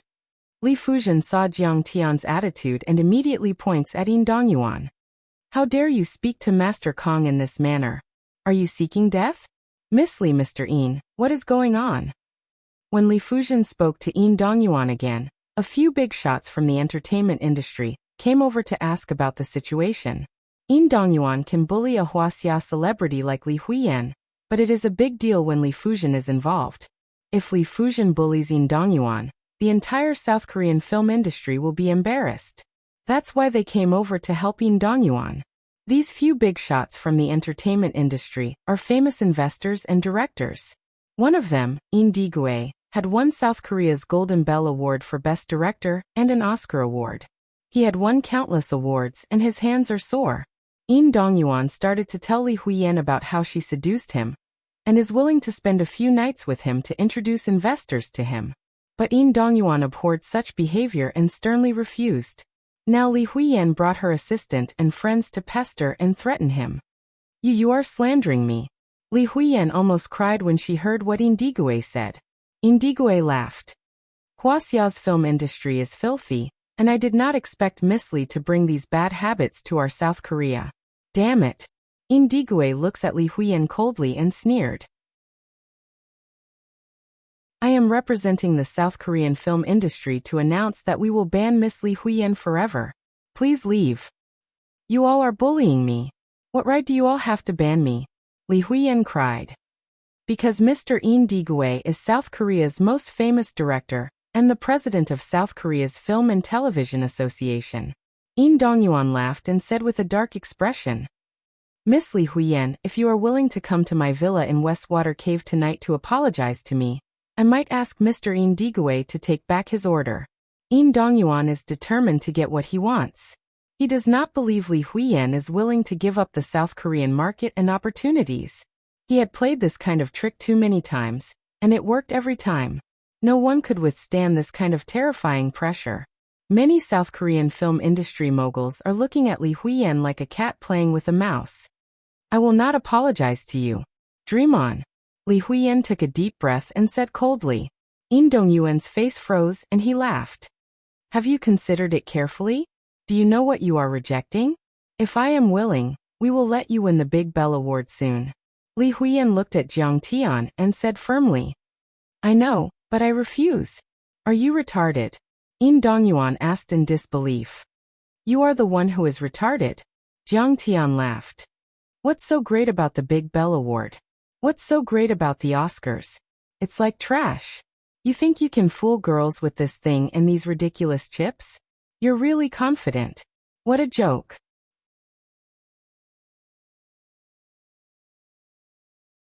Chapter 393. Why are you glaring at me? I'm teaching you how to pick up girls. Ignoring Yin Dongyuan's flushed face, Jiang Tian said unhurriedly. Let me tell you, if you want to chase a girl, you have to put in a lot of money. You have to use real money. Taking out $1 billion or so to buy a yacht and give it away. That's what you call sincerity and courage. Someone like you, who doesn't even want to spend a single drop of blood to win a girl's heart, you're really poor. A toad lusting after a swan's flesh. Good. Good. Very good. You dare to pick on me? I will make you regret it. Yin Dongyuan's face was ashen, and then he pointed at Jiang Tian with a hideous grin and said loudly, Everyone, this is our highest level of celebration. The gathering place of many high-ranking officials, rich people, and famous people. But why is there a doctor from Wuxia here? She's a scammer. She even slandered our TKM's doctor. In an instant, everyone's gaze is shot over. There was some disdain, some hatred, and some hostility. Li Huiyan's face turned red. At the same time, Park Yungtae stepped forward and pointed at Jiang Tian. He's the one who slandered our TKM and caused our application to fail. He's the enemy of the entire country. Oh, so he's the one who started a war with our TKM and messed up our application. That girl from Wuxia not only offended Yin Dongyuan, but she's also with the culprit. She's in trouble now. Yin Dongyuan is a vengeful person, and he's hard to deal with. Now that she's with this doctor from Wuxia, it's the same as going against the entire South Korea. She will be torn to pieces. Many tycoons, high-ranking officials, and celebrities in South Korea looked at Jiang Tian and Li Huiyan with mockery, sympathy, and gloating. Yin Dongyuan, Park Yungtae, are you trying to chase me out? Jiang Tian smiled faintly and said, Pu Jingtai, you idiot. I originally wanted to let you off, but you sent assassins to tail me. Now you even came here to deliver your head to me recklessly. Looks like I have no choice but to kill you. On the side, Li Fujian crossed his arms and sneered, the contempt in his eyes overflowing. In many people's eyes, Jiang Tian was Li Fujian's friend. The darker ones might even associate him with a boy toy. But in reality, Jiang Tian was the backer of Xingyue family, Tanjun's faction, and the South Korean government. Yin Dongyuan and Park Shengtai were just two scumbags. How dare they challenge Jiang Tian? They must be tired of living. So what if I kick you out? Yin Dongyuan pointed at Jiang Tian and barked arrogantly. Those who can attend Tanjun's celebration are all members of South Korea's upper society. Not a single Wuxia was invited. What right do you have to sneak in? Get out of here. He had vaguely heard that there was a peerless expert called Kong Taechu who had repelled the Japanese experts and saved Lord Tanjuan's lineage. It was said that even the palace master of the Tanjun Daoist palace, Li Jinju, treated him like a god, and even the president had to bow down to him. This was a high-class gathering, but the enemy of TKM was here. Wasn't he here to cause trouble? Do you know that Tanjun's celebration is to welcome me, Kong Taechu? Jiang Tian smiled. On the side, Li Huiyan's face suddenly changed as she looked at Jiang Tian in disbelief. She had heard of Kong Taechu's name many times in Huaxia's upper society gatherings. They addressed him as Master Kong, saying that he could fly, control lightning, condense energy into weapons, and even drive ghosts. But she never expected that the Master Kong they were talking about was her high school classmate, the Master Kong Jiang Tian that Bai Chofei mentioned. What are you joking about? That person's name is Kong Taechu, and he's from South Korea. How could he be a Huaxian? Yin Dongyuan laughed so hard that his teeth almost fell off. He was too far away from the Tanjun Daoist palace, and he didn't have access to the core secrets. Furthermore, the surname Jiang was a prominent surname in South Korea. With his twisted pride, He naturally thought that Kang Tae-chu was from South Korea. Haha, you guys are really plagiarizing experts. You said that Li Bai and Chu Yuan are from your country, and Chinese medicine is from your country. Now I'm from your country. Jiang Tian didn't feel anything in his heart, and he even felt like laughing. Tanjun Daoist Palace's new palace master, Lee Jinju, South Korea's president, Lu Wuxuan, and Star Moon Group's president, Lee Jianxi. Korean Residential Group's chairman, Choi Myung-do, and Hyundai Industries chairman. Greetings, Mr. Kang Tae-chu. It was also at this moment that a loud singing voice resounded throughout the entire venue. Everyone's face changed, and they turned around. Lee Jinju, who was wearing a golden crown and a red gown, was walking down the spiral staircase from a high building, surrounded by important figures. Lee Jinju was like a queen as she led a group of people down the stairs. Under everyone's disbelieving gaze, she walked up to Jiang Tian and bowed respectfully. Greetings, Grandmaster Jiang. I, Jinju, lead the South Korean government officials and businessmen. Lee Jinju bowed down gracefully, lowering her noble head and crawling in front of Jiang Tian. Her smooth forehead lightly touched Jiang Tian's shoes. Behind her, Li Jianxi also knelt on the ground. Many tycoons and government officials followed suit. Only Lu Wuxuan didn't kneel. However, he still bowed deeply to Jiang Tian to show his respect to this peerless overlord who had saved the Tanjun family and the spirit of South Korea. He is Kang Tae-chu. In Dongyuan was shocked as if he had seen a ghost. Oh my god. I. Park Sheng-tai's face turned pale. He clutched his chest and stumbled backward. He was almost scared to death. Suddenly, he realized that he had been abandoned by the Tanjun Daoist Palace from the very beginning. He was given to Kang Tae-chu by the Tanjun Daoist Palace as a stepping stone for him to promote Chinese medicine to the international market. He was a living target to showcase the strength of Chinese medicine. A thought appeared in his mind. The Park family is finished, and Daewoo Pharmaceuticals can't be saved either.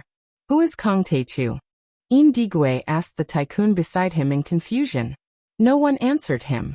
He seemed to be a famous director with a great reputation.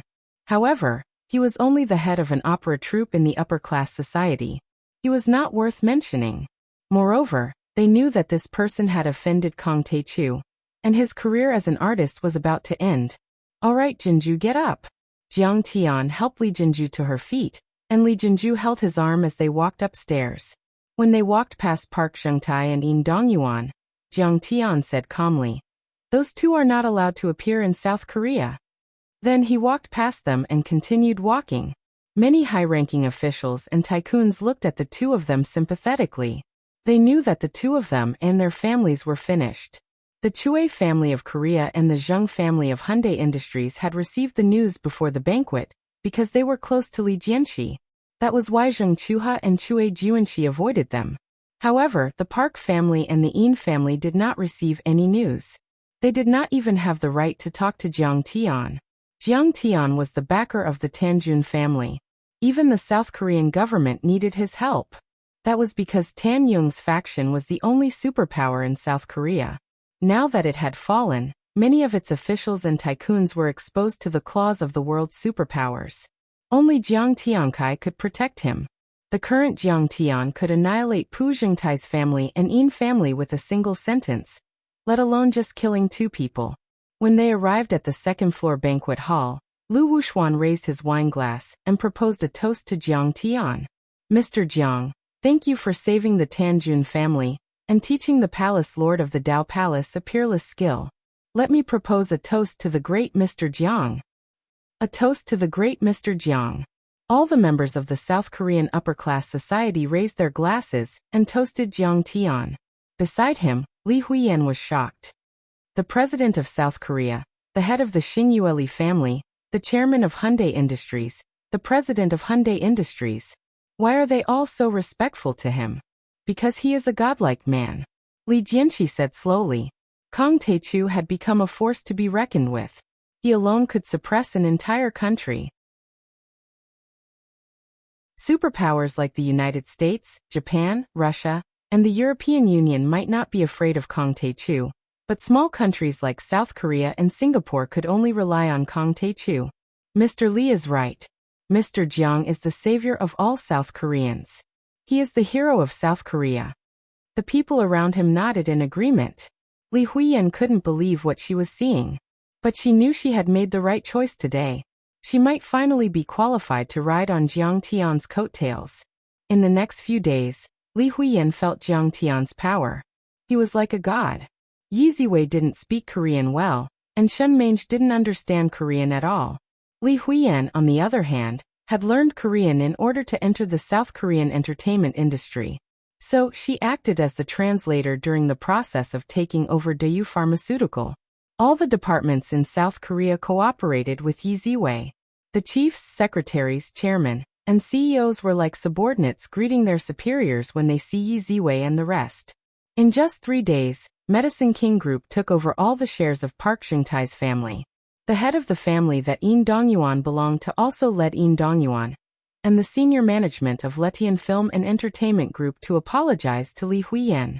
In Dongyuan was in tears as he slapped himself in the face, saying that he had failed to recognize Mount Tai. Letian Film and Television was tailor-made for Li Huiyan. They were preparing a 300 million won Sino-Korean joint venture female lead movie. Of course, Li Huiyan is the female lead, and Li Huiyan heard the male lead is South Korea's #1 male star, and the director is a famous director from Hollywood. Li Huiyan's career has entered a new chapter, and she said she will try her best to persuade Master Kong to give Letian Film and Entertainment Group a chance. But even so, In Dongyuan didn't dare to stay in South Korea anymore.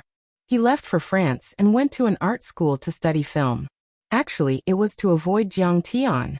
After that, South Korea's Ministry of Health and Welfare announced that they will shelve TKM's application for World Heritage Sites and admit that traditional Chinese medicine is the origin of TKM. From now on, TKM will be known as traditional Chinese medicine.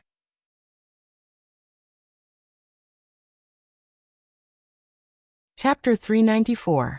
Thus, Pak Yung-tae publicly apologized to China's TCM Association and the Medicine King Corporation for his actions. He was also sentenced to 10 years in prison for patent infringement. On the day of his imprisonment, Park Chung-tae announced in an interview that he would not practice medicine for the rest of his life. After he was released from prison, he would focus on promoting TCM to make up for his crimes. In the Park Chung-tae family, the culprit, Park Yunjing, was ostracized. She was stripped of all her inheritance rights and was even chased out of the family. Everyone kicks a man who is down, and the Park Chung-tae family hated Park Yunjing. In fact, they had plagiarized Chinese medicine and Medicine King Group's products and made a fortune in secret. However, she was too high-profile and arrogant. She insisted on applying for Koryo traditional Chinese medicine and squeezing traditional Chinese medicine. The most terrible thing was that she recklessly offended Jiang Taichu, the backer of Lord Tan Daoist's palace. This pushed Pak Chung-tae's family to the point of no return. At the same time, the video of Park Yunjing and Charles went viral on the internet. After all, this video was full of emotions and emotions. It was very clear and was very enjoyable to watch. It was way better than the 2008 Hong Kong video by photographer Chen. During this period of time, the first sentence on the internet was, "Do you have that for G video?" Pu Yunjing, who had lost her status, wealth, and reputation in one night, whose soul had been torn to shreds by despair, humiliation, resentment, and regret, drank 10 bottles of bamboo charcoal soju that night. In the Daewoo Pharmaceutical Company's headquarters office building, she jumped and fell into a pool of bloody pulp, ending her sad and miserable life. But the South Korean government kept a low profile on this matter, and no media was allowed to report it. They could only say that Park Yunjing died in a car accident. This shocking news was only secretly circulated within a small circle of the upper class. The battle between TCM and TKM also came to an end with Park Yunjing's suicide. Park Chung-tae family, the leader of TKM, lost everything. Their assets were seized, their founder was imprisoned, and their CEO committed suicide. Even the Hyundai Industries, Daehan Housing, and many other companies and financial groups that had helped them in the past were affected to varying degrees. This incident had a far-reaching impact, and some financial observers claimed that this incident might even change the industrial structure of South Korea. As for Jiang Tian, he did not care about any of this. In his eyes, whether it was Pu Jingtai, Pu Yunjing, or Zheng Chuha, they were all just ants that he could casually slap to death. He refused the visits of many high-ranking officials, tycoons, and family heads. Instead, he stayed at the Tanjun Daoist Palace to guide Li Jinju's cultivation. He also taught her a set of sword art, the Taixian 13 swords. Now she was as powerful as the transcendent state. Unknowingly, Wuxia's National Day arrived. On this day, Jiang Tian, who had finished teaching, smiled and said, "Yes, stepping onto Japanese soil on Wuxia's National Day is very memorable. Master, are you going to fight the Japanese experts?" Li Jinju was eager to give it a try. "Yeah, why? Do you want to go too?" Jiang Tian raised his eyebrows and asked. "Master raised my cultivation and taught me sword techniques. However, Master also said that the best way to raise one's cultivation is to fight and kill. I think I should try it out." Li Jinju's face was full of pleading as she said in a delicate voice. What you said makes sense. Let's go." Jiang Tian waved his hand, and the little black flying sword appeared in front of the two of them. It was not the first time Li Jinju had flown on a flying sword. Since she had cultivated, she was full of excitement and anticipation. She was not afraid at all. She went out and said to her subordinates, "I'm going out to play for a while. Don't look for me." Then, she stepped onto Jiang Tian's flying sword. The flying sword cut through the air and headed south. Li Jinju asked in confusion, "Master, why are we going south? Shouldn't we be going east? Don't you know that every time Wuxia's National Day, a group of patriots will go there to cause trouble?" Jiang Tian said with a smile. In his previous life, although Jiang Tian was a good-for-nothing, he was actually a nationalistic youth. However, at that time his ability was limited and he could only stop there. To put it bluntly, he was the keyboard warrior that everyone despised on the internet. However, things were different in this life. With Jiang Tian's ability, he could easily sweep away a few Japanese patrol ships. Bang! The flying sword broke through the speed of sound, leaving a trail of white turbulence in its wake. It was so fast that it was breathtaking. Li Jinju hugged Jiang Tian's waist tightly. Her eyes were filled with intoxication. The vast sea stretched as far as the eye could see. A bright moon rose from the sea. A speedboat that was 15 meters long and 3 meters wide sailed out of Ningbo and headed east. On the speedboat, more than a dozen hot-blooded youths were waving red flags. They were in high spirits. This team was formed by a group of patriotic netizens. The members on the boat were very complicated. There were workers, university students, farmers, white-collar workers, boxing coaches, and so on. They came from all over the motherland and spoke with different accents. However, because of the same goal, they were as close as brothers. This speedboat was a high-speed motorboat. If it was equipped with naval cannons and torpedoes, it could be used as a surveillance ship. Of course, the surveillance ship would not support such a disorganized and undisciplined patriotic activity. There was no Wuxia Sea surveillance painted on the hull. It was purely a private recreational speedboat. But for the sake of convenience, they still spray-painted the words "family photo." This motorboat was provided by a young man named Duan Haiyang. This guy was a rich second generation. He was the owner of the hot-blooded Save China Forum. His family was in the seafood business, and he was also the organizer of this activity. Duan Haiyang was wearing the outfit of Captain Jack of the Pirates of the Caribbean that he bought online. He even imitated Captain Jack's smoky makeup. With a cigarette in his mouth, he looked straight ahead with a deep gaze as he steered the rudder. He looked majestic and insufferably arrogant. In the cabin, there were more than a dozen patriots gathered together, singing revolutionary songs and talking and laughing. Zhao Xiao was holding a whetstone and sharpening a sharp dagger. His eyes were deep and his face was expressionless. He was so cool that no one had friends. He was muscular and was a boxing coach. He said that he could defeat a special forces soldier. No one knew if it was true or not. He was the military force of this activity. There was another girl named Hao Zi. She was 22 years old and a student of Yenjing University. She was in the history department and looked pure and beautiful.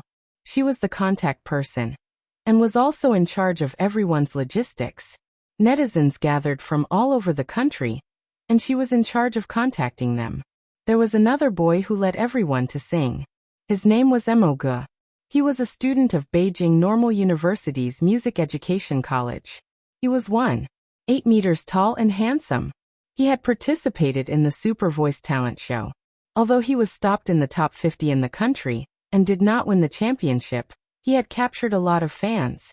He was a famous figure in Beijing Normal University and the entire Yanjing University circle. There was also a guy named Wang Guqing. However, this guy was not dull at all. He was very funny and was the comedian of this activity. Seeing Zhao Zhao's action, Wang Guqing smiled and said, "Zhao Xiao, why are you sharpening your knife? It's scary." Zhao Xiao said indifferently with a cigarette in his mouth. "Do you think I'm joking?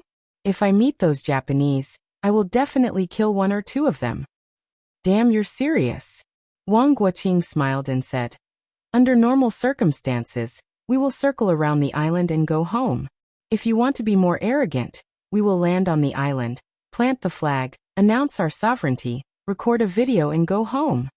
Zhao Xiao rolled up his sleeves and showed the scars on his arm. He snorted and said, "Do you think I'm joking? In the past, there have always been Japanese maritime securities patrol boats. If they really dare to come, I will kill one or two of them." As he said that, he glanced at the silent girl opposite him. This girl was not a netizen on their forum. In the morning, they were preparing the boat by the sea. When she saw them, she said that she wanted to follow. It could be said that everyone was shocked when they saw this girl. The girl was tall, snow-white, and picturesque. It could be said that she was not inferior to any of the popular Wuxia female celebrities. However, when she got on the boat, she was in a daze.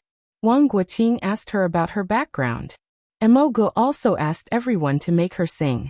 Hao Ziyi gave her a box of mineral water, but she did not eat or drink. From the beginning to the end, she did not say a word and was in a daze. However, Zhao Xiao realized that this girl was definitely an expert. When she boarded the boat, she jumped 10 meters and the boat did not shake at all. She was a kindred spirit. Zhao Xiao knew that this girl's background was definitely not ordinary. Since ancient times, beauties loved heroes. He said those words to attract the girl's attention. Unfortunately, the girl leaned against the wall of the cabin and closed her eyes to rest. She did not even lift her eyelids. He still could not attract her attention. No wonder she was called the Ice Beauty by everyone. Tang Su was a bank employee. He smiled and said, "Although you say that, it's better not to hurt anyone if you can. If you hurt anyone, I don't know how the Wuxia officials will deal with it. As long as you don't kill anyone, it's not a problem." Wang Guqing showed his unique sense of humor and said with a smile, "This time, it can be said that we have the best National Day holiday plan."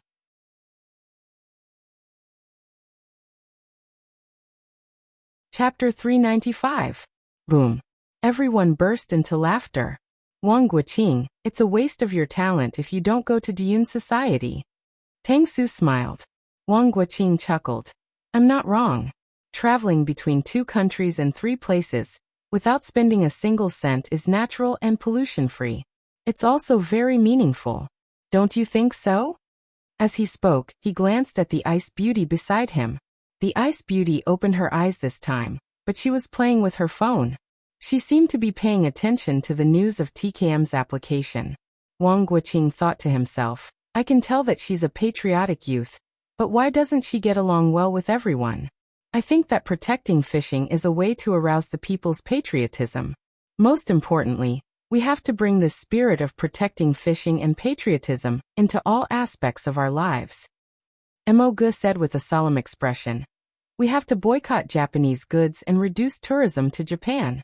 The government can restrict the export of special resources, especially rare earth. He then talked about the relationship between rare earth resources, Japanese electric vehicles, and energy-saving home appliances. His data was detailed and logical. He explained the profound in simple terms and even reached the strategic level, as expected of a top student from Beijing Normal University. As he spoke, Hao Ziyi and the other female university students nodded their heads and looked at him with admiration. They almost took out their notebooks and wrote down his golden words word by word. But unfortunately, the ice beauty on the other side still didn't say a word, concentrating on swiping her phone. Wang Guoqing looked at the girl's phone and smiled. That doctor called Jiang Tian on the news is pretty amazing. He defeated the entire TKM in one fell swoop. He raised the prestige of our country. Mo Gu smiled proudly and said in disdain. What's so great about TKM? Actually, Japan's TCM is also copied from Wuxia. If this divine Dr. Jiang has the guts, why doesn't he go to Japan? He doesn't dare to and is afraid of being beaten to death. He's still a coward. Mo Gu did not know what Tang Linglong was looking at. He was just casually talking, but he did not expect to touch Tang Linglong's reverse scale. Tang Linglong suddenly raised her eyebrows and looked at him coldly. You dare to say anything bad about Jiang Tian? Do you want to die? Do you think you're so great just because you took a trip to the Diaoyu Islands? How would you know what he's capable of? Moge's face instantly turned red. He also knew that Tang Linglong's words made sense, but he felt a little embarrassed after being rebuked in public. Before he could say anything, Hao Zi smiled and said, Actually, what Mo Gu said makes sense. The news said that divine Dr. Zhang's medical skills were godly, and he should be able to suppress the Chinese doctors. Why didn't he go to Japan? Other than being scared, is there any other explanation? Tang Linglong snorted and said, He's afraid of Japan? You guys are so funny. With his ability, no one can stop him from killing the Emperor of Japan. At this point, she did not want to say anything else. Summer insects could not talk about ice. Besides, her master did not allow her to talk about him in public. Tang Linglong was very popular with this group of men. They all surrounded her, but correspondingly, the three girls who came to fish together were treated coldly. Normally, with such courage, knowledge and magnanimity, a girl who was willing to fish was like a national treasure panda. She should be popular. However, when Tang Linglong joined them, it was a completely different matter. You're exaggerating. Is he not afraid of the Japanese self-defense forces? Is he a god? Hao Zi looked at Tang Linglong as if she was an idiot and sneered disdainfully. Previously, when Fang Zhanbua, a finance professor in Hong Kong, attacked the Medicine King group, he said on TV that this divine Dr. Jiang Tian is a playboy. I checked at night, and it's true. He has played with many famous stars, and his private life is very messy. I heard that he even has an illegitimate child. You're talking nonsense. Tang Linglong was so angry that her face turned green. Her delicate body trembled slightly, and she clenched her fists tightly. She wanted to slap her. Do you want to hit someone? What kind of person are you? If you have the guts, go and fight with the Japanese. The girls stood up and pointed at Tang Linglong. Tang Linglong was filled with hatred. She also understood that these people were not evil people, nor were they mortal enemies. It was just that their mouths were cheap for a moment. Was she really going to kill them? Tang Linglong was very annoyed by the girl's words. She walked out of the cabin, leaned against the railing, and stood on the deck to get some fresh air. Master, why are you with that Southern Korean witch? Why don't you understand Linglong's heart? If you need it, why don't you come to me? The image of Jiang Tian and Li Jinju together appeared in her mind again. Tang Linglong felt like her heart was being stabbed by a knife, and she felt dizzy. I'm such a lunatic. In your heart, I'll always be your disciple. You even hit me for your woman. What am I to you? She clutched her chest with a pained expression. Crystal clear tears flowed out of her eyes again. She suppressed her sobs and almost burst into tears. Fine, I'll die in the sea this time. Living like this is not fun at all. Master, if you know, you won't even shed a tear for me. At this time, Duan Haiyang's excited voice suddenly came from the ship. Attention, fellow countrymen and women. We're about 15 nautical miles away from the Diaoyu Islands. Everyone, prepare to land on the islands and fight with the Japanese. We have a lot of friends. They're all Wuxia fishing boats. They're probably here to fish as well. Everyone was very excited. They walked out of their cabins and stood on the deck to watch. Tang Linglong raised her head and looked. There were 3 fishing boats in front of them. They all had Wuxia's flag and were brightly lit. At this time, The wind on the sea was getting stronger and stronger. It had already set off 3-meter-high waves. However, Family Blessing was still moving forward. It accelerated and brushed past the 3 Wuxia fishing boats. Someone on Wuxia's fishing boat used a loudspeaker and shouted, "Hey friends from Wuxia, don't go any further. Go back quickly. There's a patrol boat from the Japanese Maritime Security Department in front of us. They just drove us out. Go back my ass. This time we're going to fight with the Japanese," Zhao Xiao said proudly with a cigarette in his mouth. Moge's eyes were burning with the flames of battle. He recited a poem with a solemn face. "I hope the cold star doesn't notice. I sacrifice my blood in the yellow sands. I'll wear golden armor after 100 battles. I won't return until I've defeated Lulan." Hao Ziyi and the other girls held hands. They were nervous and excited. They looked at him with admiration. Wang Guqing smiled and said, "We have to get to the island. Otherwise, our most economical National Day trip will be ruined." Zhang Haiyang, who was at the helm, had a cigarette in his mouth. He laughed boldly and said, "You fishing boats want to protest, but you're afraid of causing international disputes. You're only hanging around 15 nautical miles away. That's like scratching an itch through a boot." At this time, everyone saw that 3 kilometers in front of them, a few Japanese patrol boats were driving away Wuxia's 2 surveillance boats and 3 fishing boats. It was like a cat playing with a mouse. Soon one of Wuxia's fishing boats was knocked over. A few frogmen from the Japanese patrol boats jumped into the water and scooped up the fishermen. However, the Japanese surveillance boats continued to ram into the other 2 Wuxia's fishing boats.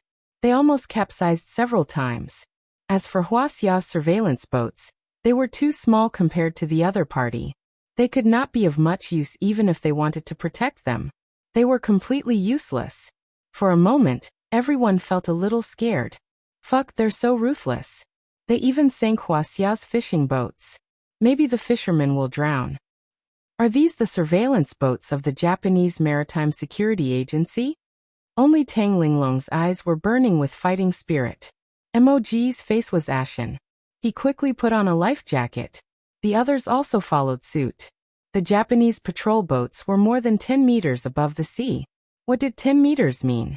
It was as high as a 6-story building. If you looked at photos and videos, it would not be much. However, if you took a small speedboat and looked up, you would feel shocked. It was as if you were facing a huge monster. It was like a small insect looking up at a lion or a tiger. It felt especially powerless and small. A sense of fear emerged involuntarily. "Haiyang, why don't we stop?" Wang Guqing suppressed the fear in his heart and said with a smile, "If we just stand here, they'll probably take us to Japan for a vacation. But if we crash into them, we might really sink. That's not a joke." Zhang Haiyang was still hesitating. He had not decided whether to move forward or not. Tang Linglong rushed into the cockpit. With a flick of her arm, she pushed Zhang Haiyang to the side. She began to steer the boat with a frosty expression. She sped up and rammed into one of the huge Japanese patrol boats.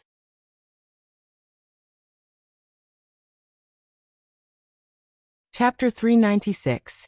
Fuck, you don't want to live anymore. Zhang Haiyang was so scared that his face turned pale. "I don't want to live anymore, but I won't let you die with me." Tang Linglong glanced at him coldly. That murderous aura scared Zhang Haiyang, who originally wanted to fight for the rudder, and he subconsciously took a step back. The family fortune was super fast. While everyone was hesitating and arguing, in about 10 minutes, they were only 200 to 300 meters away from the Japanese patrol ship. For a moment, the Chinese and Japanese ships all noticed the motorized speedboat that appeared out of nowhere. The people on the boats were extremely surprised. Swish, swish, swish. Dozens of searchlights shone on the family fortune together, making it the focus of the entire sea. A Wuxia surveillance ship came from the rear. Everyone saw an electronic screen on the surveillance ship, and big red words were scrolling back and forth. The Diaoyu Islands and its affiliated islands have been Wuxia's territory since ancient times. Please stop your infringing activities. A majestic voice came through the loudspeaker of Wuxia's surveillance ship. Wuxia ships in front, attention. Huaxia's ships in front, attention. You have entered a sensitive sea area. For your safety and the safety of your ship, to avoid unnecessary disputes, please turn back immediately. Please turn back immediately. Tang Linglong's face showed a hint of mockery. Suddenly, she came out of the cabin door, picked up a gasoline can, and threw it 50 meters ahead of her. Then, she picked up another gasoline can and jumped out. Whoosh! Her body shot out like a whistling arrow and accurately stepped on the gasoline can that was floating on the sea. The gasoline can only sank slightly. As she threw the gasoline can in her hand, she shot out again and stepped on the second gasoline can. Then she jumped again. Her body was as strong as a dragon as she climbed steadily and landed on the deck of the Japanese patrol ship. What's wrong? Can't think straight and want to commit suicide? A girl complained resentfully. Although there were searchlights, the lights were concentrated on the family fortune, and the other places were dark. Especially from their angle, they couldn't see Tang Linglong's movements clearly and thought that she had committed suicide. What's the point of committing suicide here? You can't be considered a martyr. Someone said viciously. The others had different expressions. Some were regretful, some were shocked, some were puzzled, and some were mocking. Damn, a martial arts expert. However, Zhao Zhao's expression changed drastically, his eyes filled with horror. After all, he was trained and stood at a better angle. He saw how Tang Linglong boarded the ship in that terrifying way. The PLH patrol ship Tang Linglong boarded, Daesan, belonged to the Mizuho class. It carried 2 helicopters, had a long bow and a flat deck structure, and was equipped with an OIC command post to strengthen the information and command function. It has a range of 8,500 nautical miles, and a crew of 130 people. The captain, Yamazaki No, graduated from the Maritime Self-Defense Force Cadre School with excellent results. He had 10 years of experience in maritime patrol and had carried out many defense and interception missions in the waters around the Diaoyu Islands. He was familiar with everything. At this moment he laughed sinisterly and said, "Haha, Chinese pigs, they're all idiots. The government didn't come to fight for the Diaoyu Islands, but they came empty-handed. Do they want to die? Well, let's fulfill their wish. Destroy all their ships." Throughout the history of the Diaoyu Islands disputes, the Japanese side had always maintained the bottom line of strictly prohibiting casualties. Under normal circumstances, they would destroy the fishing boats of the protectors, then fish them out of the sea and control them. They would then negotiate with the Huaxia officials. Otherwise, it would not be as simple as condemnation and protest from the Huaxia side. It might cause serious international disputes. Previously, they had already destroyed a fishing boat of Huaxia. The Daesan released an all-weather lifeboat. More than a dozen frogmen went into the water and fished out more than a dozen Huaxia protectors. Although the crew of the Japanese patrol ship did not dare to kill the Chinese, they could not avoid humiliation. Kneel. On the deck, a Japanese crew member pointed at the captured Huaxia protectors and shouted loudly, "Kneel my ass. What are you shouting for, you bunch of Japanese?" The two sides had fought many times over the years. The protectors also knew the Japanese's bottom line. They did not dare to kill. After all, it was not the first time that the two sides had caused trouble on the Diaoyu Islands. However, they did not expect that the Japanese crew would not dare to kill them. But they did not feel any pressure to beat and humiliate them. Bakiaro. Kill them. Many of the Japanese crew members swarmed forward and hit them in the face and back with the butts of their guns. After knocking them to the ground, they still did not vent their anger. They kicked them again and again, causing many of the Huaxia protectors to roll on the ground and scream in pain. The Japanese crew members took off their pants and peed on the Huaxia protectors as they beat them up. They even laughed proudly. "We've already taken control of your freedom. Let's see if your country's surveillance ship dares to protect you after being beaten up by us." The sounds of mockery, ridicule, berating, and humiliation were endless. In the eyes of the Japanese crew, these protectors were like lambs to be toyed with. On Huaxia's surveillance ship No. 2038, many law enforcement officers had already seen this scene with their binoculars. They could not help but feel angry. Japanese Marine Patrol ship. This is the Huaxia Marine Surveillance ship. We are cruising in the waters under Wuxia's jurisdiction. Your ship has entered our waters. Your ship must abide by our laws and regulations and immediately release our citizens on board. We solemnly protest and strongly condemn your evil deeds. Instructor Zhang picked up the microphone and shouted in a stern voice. The Chinese broadcast was first, then it was Japanese, and finally it was in English. Haha, did you see that? It's always solemnly protest and strong condemnation. Can't you change it up a little? Cowardly Wuxia marine surveillance ship, you're all cowards. You can't take off the label of the sick man of East Asia. Our ship is right here. If you have the guts, bring the cannon fodder over. The Japanese crew members on the Great Mountain burst into laughter. They ignored the warning and fought even harder. What should we do? We can't catch up. On Wuxia's surveillance ship number 2038, the law enforcement officers were so angry that their eyes turned red. In fact, they had been trying to approach and stop the Great Mountain together with the other surveillance ships. However, Wuxia's surveillance ship's speed was only 18 knots, while the other party's speed was above 25 knots. It was impossible to catch up and stop them. The other party fearlessly played hide-and-seek in the vast waters, letting them watch as they beat up the Chinese, but there was nothing they could do. It's impossible to open fire. Shaoli, immediately contact the higher-ups and ask for instructions on what we should do. Also, a Wuxia girl just fell into the sea. Frogman, quickly go down and salvage her. Don't let the Japanese take her away again. Instructor Zhang looked at the situation on the deck of the Great Mountain with his binoculars and said with a solemn face, "Huh, how did she get up there? Isn't she walking right into a trap?" At this moment, he let out a cry of surprise. He saw a figure appear on the deck of the Great Mountain like a ghost.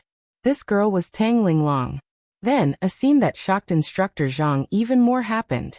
As soon as she got on the deck, she rushed toward the Japanese crew members like a gust of wind. As she ran, Tang Linglong suddenly jumped high. Bang! Bang! Bang! Bang! She kicked 6 Japanese people in the chest at lightning speed. Crack! Crack! The crisp sound of bones breaking was heard. Ah! Ouch! Splash! Splash! Screams and sounds of people falling into the water were mixed together. The 6 Japanese people were kicked to death by Tang Linglong and fell into the sea. What? Many of the Japanese crew members were shocked when they saw this. Before they could raise their guns, Tang Linglong's vigorous figure had already rushed into the sky. After the 6 Japanese people who were kicked by Tang Linglong fell into the sea, a large area of the sea was immediately stained with their blood. When the Japanese saw this, they knew that the person who came was definitely not an ordinary person, not even an ordinary soldier. She was a terrifying expert. They immediately panicked and fired at the dark shadow. Bang! Bang! Bang! Bang! Gunshots were heard everywhere. The Great Mountain was 30 meters tall and had a draft of 9 meters. The distance between the deck and the highest point of the ship was less than 20 meters. With a leap, Tang Linglong reached a height of more than 20 meters. She looked down from above and grabbed 2 handfuls of steel nails from the backpack on her back. Then, as her body spun, she threw them out as if they were free. Although Tang Linglong wanted to kill to vent her anger, she also knew that she was a soldier of Wuxia. Her identity was sensitive and must not be leaked.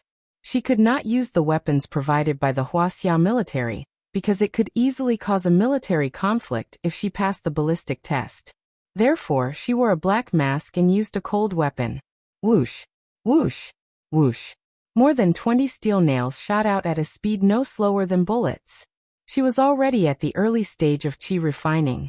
How could the Japanese who did not know martial arts dodge her attacks? In an instant, more than 10 people were hit. 5 of them had their foreheads pierced through.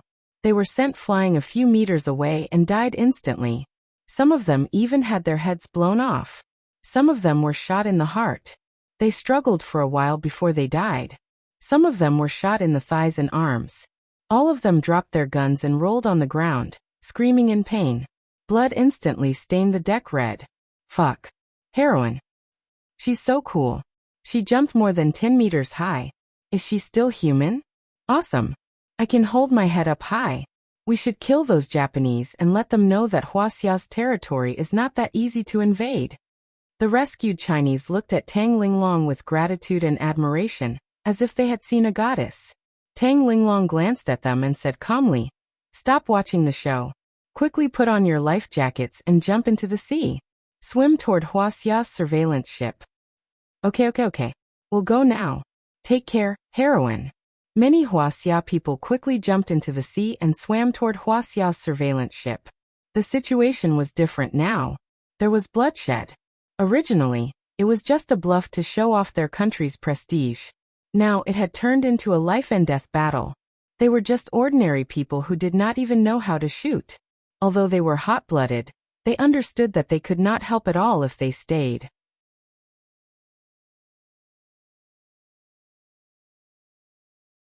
Chapter 397. Baka. This Huaxia woman knows how to use witchcraft. No, she should be a martial artist from Huaxia. She's definitely not an ordinary person. Open fire. Rat-a-tat-tat. All the Japanese crew members on the Great Mountain rushed to the deck and fired at Tang Linglong when they heard the news. Moreover, the other 6 patrol boats did not care about chasing away Huaxia's fishing boats. They closed in on the Great Mountain from all directions and fired at Tang Linglong. Bastards! Tang Linglong slaughtered them like she was chopping vegetables. The pain and frustration in her heart were relieved a lot. She felt extremely happy and satisfied. She pulled out a soft sword from her waist and used the mystifying phantom steps that Jiang Tian taught her. Her slender body refracted on the deck and left behind afterimages. She dodged all the incoming bullets and charged into the crowd of Japanese. At this time, Tang Linglong's eyes were as sharp as a knife. Her face was as cold as ice. Her murderous aura soared to the sky. She used all the Taishan 13 swords. Her attacks were ruthless and decisive. It could be said that she was massacring everyone. Her Taishan 13 swords was incomparably sharp.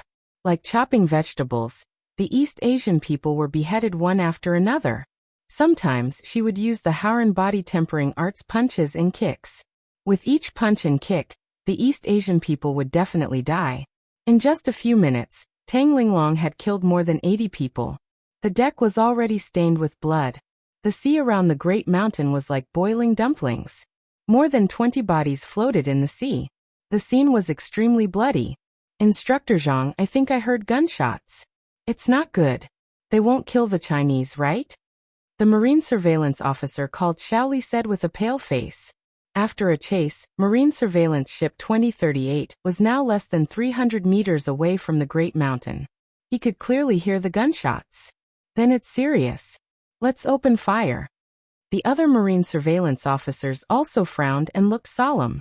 If the other party started to kill the patriotic citizens of Huaxia, it would be tantamount to breaking the bottom line of Huaxia. A conflict would break out at any time. This was a major event. Who wouldn't be nervous? If he didn't handle it properly, he would be punished, demoted, or even be held criminally responsible. Instructor Zhang's face was pale as he looked at the situation on the deck through his binoculars. Then his expression became even stranger. He grinned and said in a trembling voice, "It's not them who are slaughtering Huaxia citizens. It's their Japanese surveillance ship that is being slaughtered by Huaxia citizens?" "What? That's impossible." The Coast Guards were stunned. "Instructor Zhang, are you kidding me? The Huaxia citizens who had been captured were all powerless commoners. Furthermore, they had been captured with their bare hands." Instructor Zhang, who was politically sensitive, knew that the situation was serious this time. Dozens of people from the Japanese Maritime Security Agency had already died. This time, it was probably the Japanese's turn to raise a stern protest and strong condemnation. However, this matter definitely did not involve the Huaxia maritime surveillance and the government. In fact, both sides had satellites monitoring this area of the sea.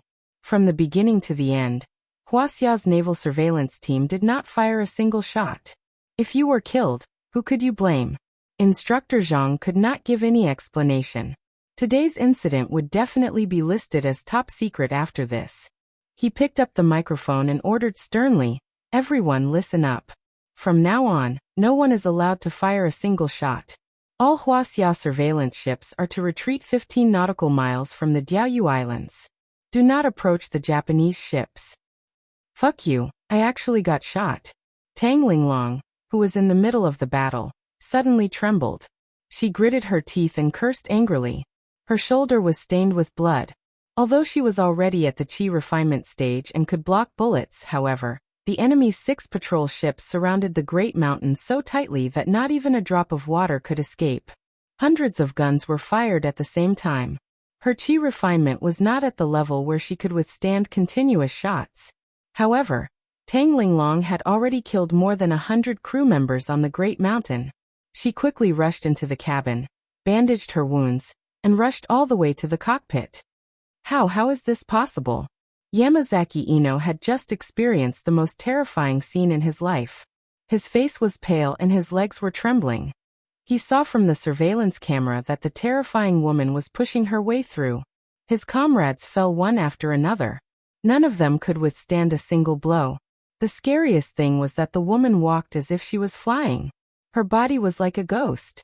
She was invulnerable and could withstand bullets. She was like Wonder Woman from Marvel Comics. The entire Great Mountain had turned into a living hell. Blood and broken limbs were everywhere. Bakiaro, this must be the legendary ancient martial artist from Wuxia. Yamazaki Ino suddenly understood. His expression changed drastically. He wiped the cold sweat off his forehead and considered if he should abandon the ship and run away. When he was studying at the Japanese Maritime Self-Defense Force Cadre School, he had a good relationship with a famous scholar. This professor was a researcher at the Defense Research Institute, the most famous official think tank in Japan. He was directly connected to the higher-ups of the Japanese Maritime Self-Defense Force and had access to a lot of confidential information. Once the two of them were drinking in an izakaya. The professor was drunk and told him some little-known truths. It turned out that the ninjas, onmyojis, and kendo masters in Japan were all real. They were not just legends and empty talk. And Wuxia had martial arts figures. According to legend, Wuxia martial artists could fly in the sky and burrow into the ground. They were invulnerable to swords and spears. They could walk on water and hurt people from a distance. When Yamazaki Ino saw this, he immediately connected Tang Linglong with the legendary Wuxia martial artists. Yamazaki Ino had not made a decision yet. After all, abandoning the ship and running away was also a capital offense. He would have to go to court. He was also very hesitant. At this moment, there was a burst of gunshots outside the door. The gunshots only rang out for 5 seconds before it fell into a terrifying silence. Is that Wuxia person dead or? A few of the higher-ups on the ship looked at each other. Their faces were ashen, and they were bewildered. Bang! The cabin door, which was made of stainless steel and was 3 centimeters thick, was kicked away from the outside. The cabin door directly smashed 2 crew members into meat paste and broke the glass window of the cockpit. It flew 10 meters away and fell into the sea with the door. Yamazaki Ino, who was so scared that his face was ashen, simply pulled out his pistol and pointed it at the figure that appeared at the door. He pulled the trigger to the end, and the bullets poured towards the person as if they were free. He was shocked to see that the woman covered in blood seemed to be blooming with a white light, and all the bullets fell to the ground. Do you want to die? Tang Linglong frowned and raised her hand to shoot out a steel nail. Chi. With a bang, Yamazaki Ino's wrist was nailed to the operating table. He screamed miserably. The other 2 first officers and the like were just about to shoot. Tang Linglong waved her hand, and a ball of white light exploded beside the 2 of them. The 2 of them let out a muffled groan and blood spurted out of their 7 orifices at the same time. They fell to the ground on their backs. Devil! She must be a devil! Seeing this scene, Yamazaki Ino was so scared that his soul left his body. He grimaced in pain and his whole body trembled like a sieve. These short 10 minutes were the most painful and terrifying scene that Yamazaki Ino had experienced in his life. He was almost scared out of his wits. He was an iron-blooded soldier who was not afraid of death. He was also an extreme militarist and had a deformed national self-esteem. He had never admitted or accepted the defeat of World War II. He had never agreed with or accepted the growing strength of Wuxia. In his eyes, Wuxia was just a bunch of weak lambs, a nest of insignificant ants. If it wasn't for the United States dropping atomic bombs on Hiroshima and Nagasaki, which turned the tide of the war, Wuxia would have long been Japan's territory. What he admired most were the Japanese war criminals of World War II. Every year, he would go to the national shrine to worship the war criminals. Every time, he was full of vigor as if he had gained great courage. He hoped that one day he could set foot on the land of Wuxia like the martyrs and sages, burning, killing, and looting, and recreating the glory of the Greater East Asia co-prosperity sphere. But now he had met a transcendent existence like Tang Linglong. He was really afraid. Wuxia martial artists were too terrifying. I'll be in charge of piloting. You're in charge of firing at the other 6 Japanese warships. Tang Linglong shook off the blood on the soft sword. Her cold eyes did not contain a trace of emotion, like an ice goddess. This I will be executed by the military court. Yamazaki Ino spent a lot of effort to pull out the iron nail. He pinched his blood-stained palm and said pitifully, "If you don't do it, I will execute you right now." Tang Linglong began to skillfully control the Yamaishi. Don't kill me, I'll fire." Yamazaki Ino was so scared that his soul left his body. His whole body trembled as he rushed into the weapon cockpit and operated it. "If I can't hit you, I'll kill you." Tang Linglong wiped the blood on her face, her eyes extremely cold. At this time, on the Japanese patrol ship Aojima, 10 nautical miles away from the Yamaishi, many Japanese were anxiously discussing. "Everyone, how is it? Has that Wuxia woman been killed?" The captain of the ship, Okita Amato, frowned and asked with a grave expression. She should have been shot, but before she entered the cabin, she had not lost the ability to move. A subordinate reported, "Now that we have lost contact with the Yamaishi, we are worried that the Yamaishi has lost control." Another subordinate's face was grave and ashen. What they encountered today was the biggest setback in their maritime patrol mission in many years, and it was also an unacceptable setback. On Wuxia's side, the maritime surveillance team did not fire a single shot. Just one person, and a woman at that, killed all the crew members of the Yamaishi and took over their warship. If news of this were to spread, it would shock the entire Japanese military and political circle, and there might even be an anti-Chinese protest. It would be regarded as a great humiliation, and they would all be subject to military punishment. At this time, all the officials on the Japanese patrol ship felt their heads swell. Originally, this was a daily maritime patrol activity, and everyone was very relaxed. After driving away Wuxia's fishing ship, they would return to the izakaya, drink a few cups of sake, eat a few skewers of oden, and sleep with a woman in kabukicho. Wouldn't that be great?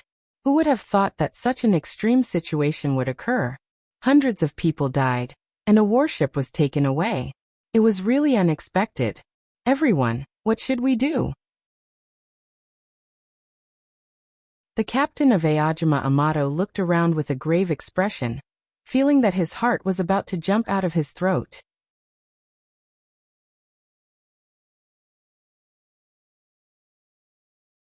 Chapter 398. He could not guess what the enemy's next move was, nor did he know their intentions, so he could not make up his mind. Now that Wuxia had taken over the Taishan, if she opened fire, the other warships would be in trouble. If she did not open fire and just drove the warship away, many military and industrial secrets would be leaked, which would be a huge loss to Japan. But if the Japanese opened fire, they would sink the Taishan. A warship like this was worth hundreds of millions of dollars, which was also a huge loss. "I think that woman won't dare to open fire and drive the warship back to Wuxia. Wuxia has never dared to do this." A subordinate said, "Maybe they won't dare to open fire, but at least they have the courage to drive the warship back to Wuxia's territorial waters." Okita Kyoto said angrily, "Have you forgotten about the collision between Wuxia and the U.S. fighter jet in Wuxia's Hainan in 2001? Wuxia would rather sacrifice a J-8 fighter jet to crash the U.S. Navy fighter jet and force it to stop. Then the U.S. fighter jet was dismembered and studied by Wuxia's military experts. As a result, Wuxia's anti-submarine and anti-reconnaissance technology improved by leaps and bounds, breaking a 10-year technical problem. Don't underestimate Wuxia. If they dare to do this to the US, they will dare to do something even more violent to the Japanese. Then we will also force the Taishan to stop. In short, we can't let them drive the Taishan back to Wuxia. A subordinate wiped the cold sweat off his forehead and said, "Yes, that's it. Contact the other patrol ships immediately," Okita Kyoto ordered with a frown. But at this moment suddenly bang bang bang. A series of dense and muffled sounds of cannons rang out. On the Taishan, two twin 100mm naval cannons suddenly opened fire. The shells connected into a steel line and shot towards Ao Dao. It was too sudden. And Ao Dao was not equipped with close-range defense cannons, only naval cannons and high-pressure water cannons, so it was defenseless. After all, their original mission was to drive fishing boats, and they were not a top-tier warship. She dared to open fire. She must be crazy. Those were Okita Kyoto's last words. The next moment, he was blasted into pieces and died a violent death. The cannons on the Great Mountain fired 120 rounds per minute, instantly riddling the Ao Dao with holes. Ao Island did not sink immediately. The hull was huge and the wound was small. It was a slow process for it to sink completely into the water. However, there were already several large holes in the hull of the ship. The cockpit and the ship's weapons cockpit were all destroyed. There was basically no way for them to fight back. After that, the Great Mountain did not give the remaining 5 Japanese patrol ships any time to react. It immediately opened fire and destroyed another 2 patrol ships in the blink of an eye. This ice beauty is simply too valiant.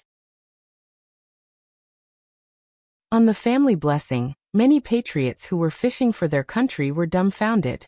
Before this, they didn't realize that Tang Linglong had boarded the Great Mountain and thought that she had fallen into the water. However, when they heard the concentrated gunshots and looked through their binoculars, they realized how terrifying the ice beauty was. They were momentarily stunned. Then Tang Linglong took control of the Great Mountain and sank 3 Japanese patrol ships in an instant. They were even more dumbfounded. It's ridiculous that we still want to covet such a miraculous woman. Zhao Xiao shook his head and smiled bitterly. Sigh, she's completely different from us. Mo Gu sighed self-deprecatingly. These fishermen had been bragging all the way, as if they could flatten the East Ocean, subdue the rivers and mountains, and save Mr. Hatu. But when they really met the patrol ships of the East Ocean, they immediately cowered. For example, the fishing protectors on the sunken fishing ships were captured by the frogmen and brought to the Japanese surveillance ships. They were rubbed against each other on the deck, rubbed against each other, and rubbed against each other again and again. What about Tang Linglong?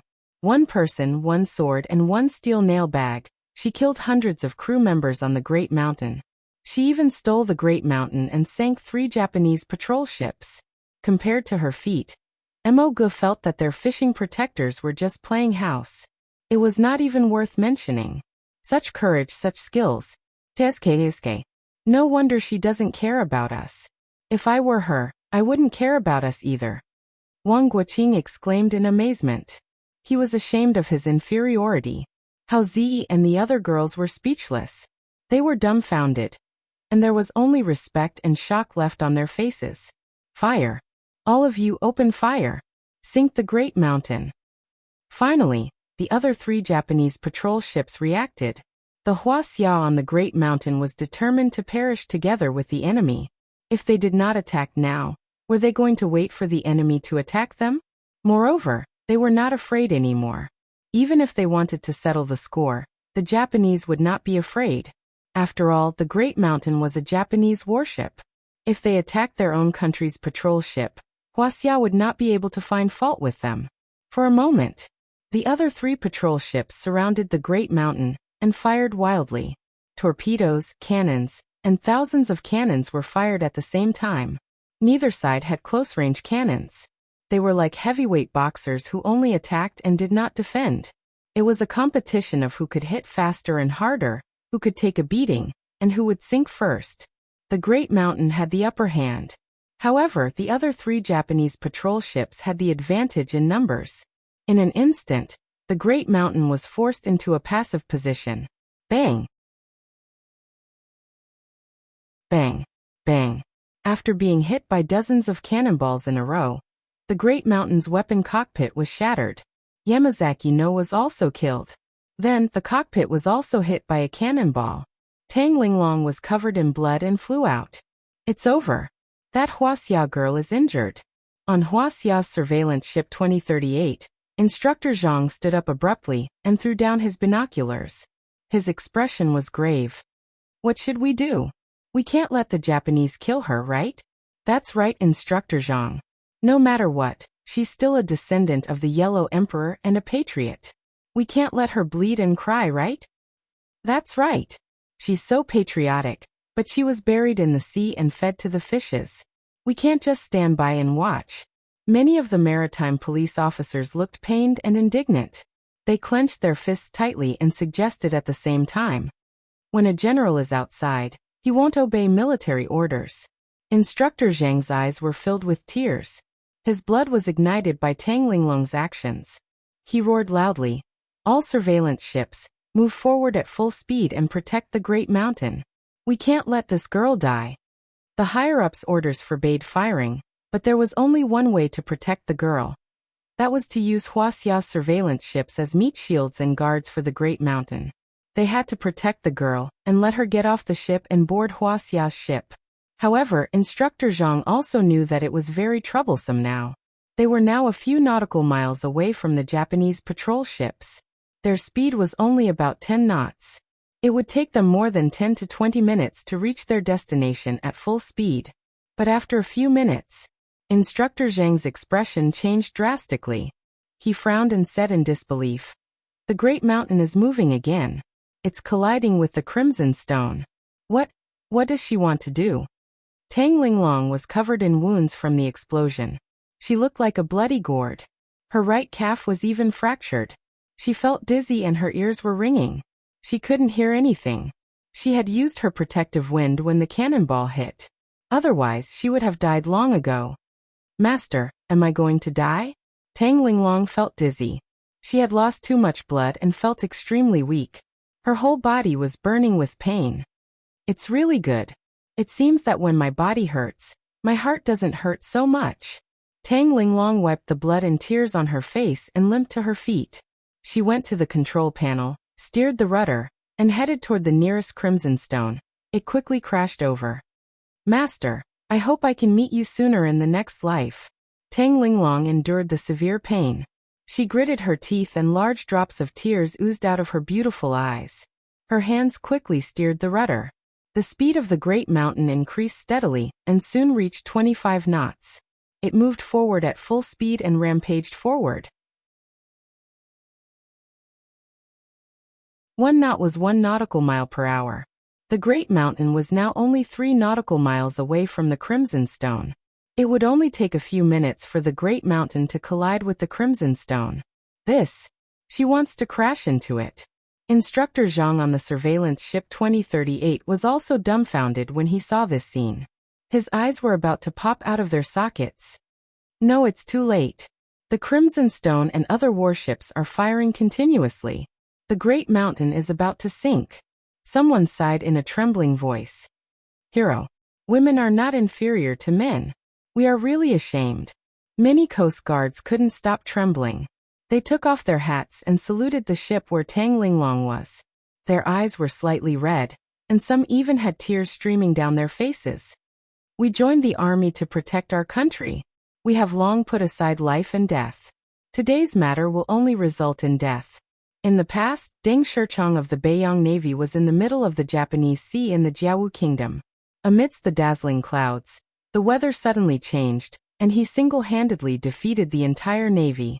Later, under the siege of the Japanese warships, his Ziyuan was injured in many places and the hull of the ship tilted. Deng Shichong said to all the officers and men on the ship, "We joined the army to protect our country. We have long put aside life and death. Today's matter will only result in death." He resolutely steered the ship at full speed to crash into the flagship of the Japanese First Guerrilla Fleet, Yoshino. He was determined to perish together with the enemy. The Japanese warship's officers and men were shocked when they saw this. They desperately fled and fired torpedoes at the Ziyuan warship. After Deng Shichong fell into the sea, His followers tried to save him with a lifebuoy, but he refused and said, "I am determined to kill the enemy and serve my country. Today, I will die in the sea. Why would I want to live?" His beloved dog, Taiyang, swam to his side and bit his arm to save him. Deng Shichang swore to live and die with the warship. He resolutely pushed the dog's head into the water and sank into the waves with the rest of the 250 officers and men on the ship. This scene made them think of Deng Shichang's heroic deeds in the past. Many of the Wuxia Coast Guard straightened their backs. Their eyes were filled with shock, respect, admiration, and pain as they looked at the great mountain in the distance. Their posture was perfect. The blood in their chests was completely ignited and boiling. She actually crashed into the warship. Is this ice beauty crazy? At this moment, everyone on the family blessing was dumbfounded as they looked at the scene through their binoculars. She's courting death. Emogu sighed. His face was filled with shock and his eyes were red. The great mountain was no longer firing. If they crashed into the warship, wouldn't they be suppressed by the enemy? Not to mention that it was very likely that they would be sunk before they crashed into the warship. Even if they really crashed into the warship, the two warships would be finished together. There was no possibility of survival.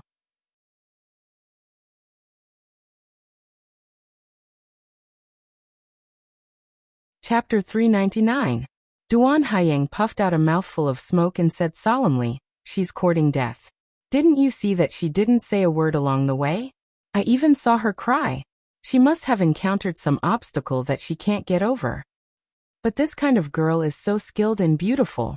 Judging from her mannerisms, she should be a girl from a wealthy family. What's there to be upset about? What's there to be unhappy about?" Wang Guoqing lamented. Duan Haiyang laughed bitterly and said, "Everyone suffers. Can't get what they want, hate, love, and leave. I think it's most likely that she can't get what she wants. Maybe she was hurt by love. Damn, someone doesn't want such an outstanding girl, and even abandons her. Damn, is he human? He should be struck to death by lightning." Zhao Xiao complained angrily. He felt that Tang Linglong couldn't be described as outstanding. She was an extraordinary woman. She was a swordsman who was better than Hong Fu and First Madame Gongsun. She was a heroine who was better than Shi Jianxiao and Qiu Jin. But someone actually rejected her love. This person was really causing trouble. She couldn't tolerate it. Achoo, who the hell is scolding me? Jiang Tian drove his flying sword south. When he was about to reach the Diaoyu Islands, he suddenly sneezed violently. "Master, there seems to be cannons." Have they already started fighting? But why is it East Asians fighting East Asians? Behind him, Li Jinju was very shocked and puzzled. She had already heard the cannons. Moreover, she saw several East Asian patrol ships firing fiercely at a warship that also had a medicinal flag flying. This little girl, is she trying to anger me to death? Jiang Tian's divine sense swept across more than 10 nautical miles, and immediately saw everything clearly. He couldn't help but be shocked. He saw numerous ship cannons firing fiercely at the warship that Tang Linglong was on. Tang Linglong was covered in wounds and dripping with blood. However, she still steered the warship towards the Crimson Stone unyieldingly. Her lifeless eyes were filled with tears, and she was still muttering to herself, "Master, in my next life, I hope to meet you sooner. I promise that I will be better than Sister Qing'er. You will never fall in love with another woman." Jiang Tian had already vaguely felt that Tang Linglong's feelings for him had already surpassed that of a master-disciple relationship, but he absolutely did not expect that Tang Linglong, this girl, would be so extreme. Just because she misunderstood the relationship between him and Li Jinju. She actually used this kind of suicidal killing to end her life. If he didn't happen to rush over, Tang Linglong would have undoubtedly died. Break. At that moment, Jiang Tian didn't have time to think. With a low shout, he waved his right hand. The black iron flying shuttle shot out from the storage ring and pierced towards the Crimson Stone with a shrill whistle. The black iron flying shuttle's speed broke the sound barrier, and its pure physical attack was also far superior to that of ordinary missiles. It started from the cockpit of the Crimson Stone and slanted down to the bottom of the ship, piercing through it. Jiang Tian stepped on his flying sword and shot over like a hurricane. At the same time, he made an incantation gesture. The black iron flying shuttle directly shot toward another patrol ship from the bottom of the sea.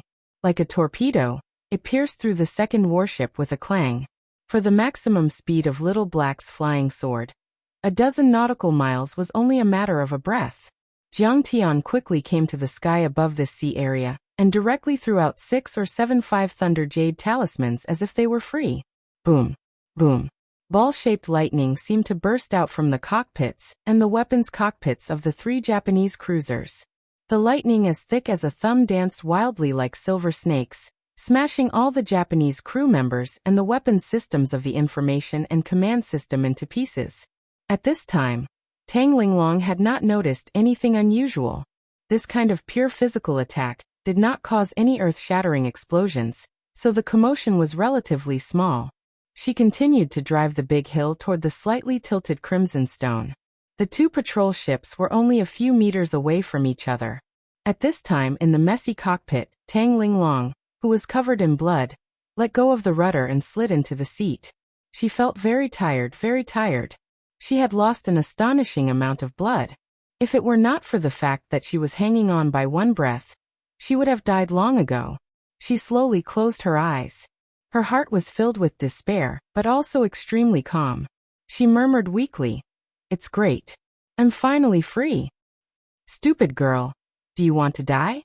My Kong Teichu's disciple is not as useless as you." Suddenly, a gentle voice rang out. Tang Linglong tried her best to open her eyes. She saw Jiang Tian, who was dressed in white, standing behind her with his hands behind his back. She could not help but be shocked. "Master, why are you here?" Then she shook her head and said, "I must be dreaming. People will always have all kinds of hallucinations before they die." She fainted again. Jiang Tian carried Tang Linglong and stepped on the flying sword again. In a flash, they arrived on Wuxia's surveillance ship number 2038. You are. Zhang Haiyang was dumbfounded when he saw the shocking scene through the binoculars. This young man could actually step on a big sword and shoot through the air. His speed was really comparable to a supersonic fighter jet. Moreover, he could shoot out black shadows and burst out lightning between his fingers. It was simply like a missile or a ball of lightning. Could it be that he was a special department of the country and was using the latest cutting-edge weapons? "Comrade, I need a cabin to treat her."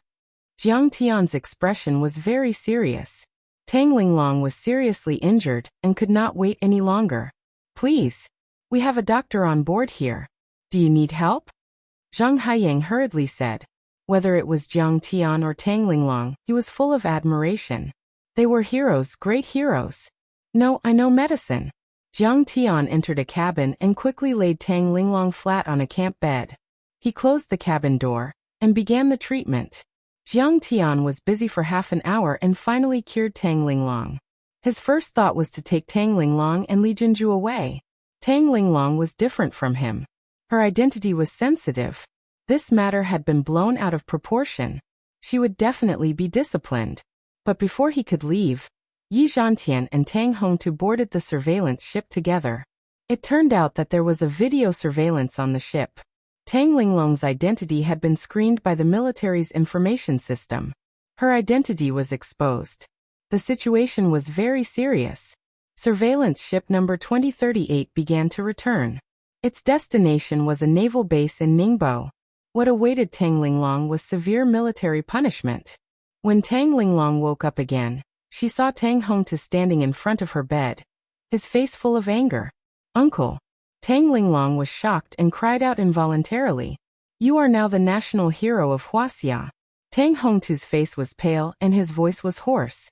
He had not slept for 2 days and 2 nights. The dark circles under his eyes were very serious. "Did I cause trouble?" Tang Linglong asked, a little ashamed. "What do you think?"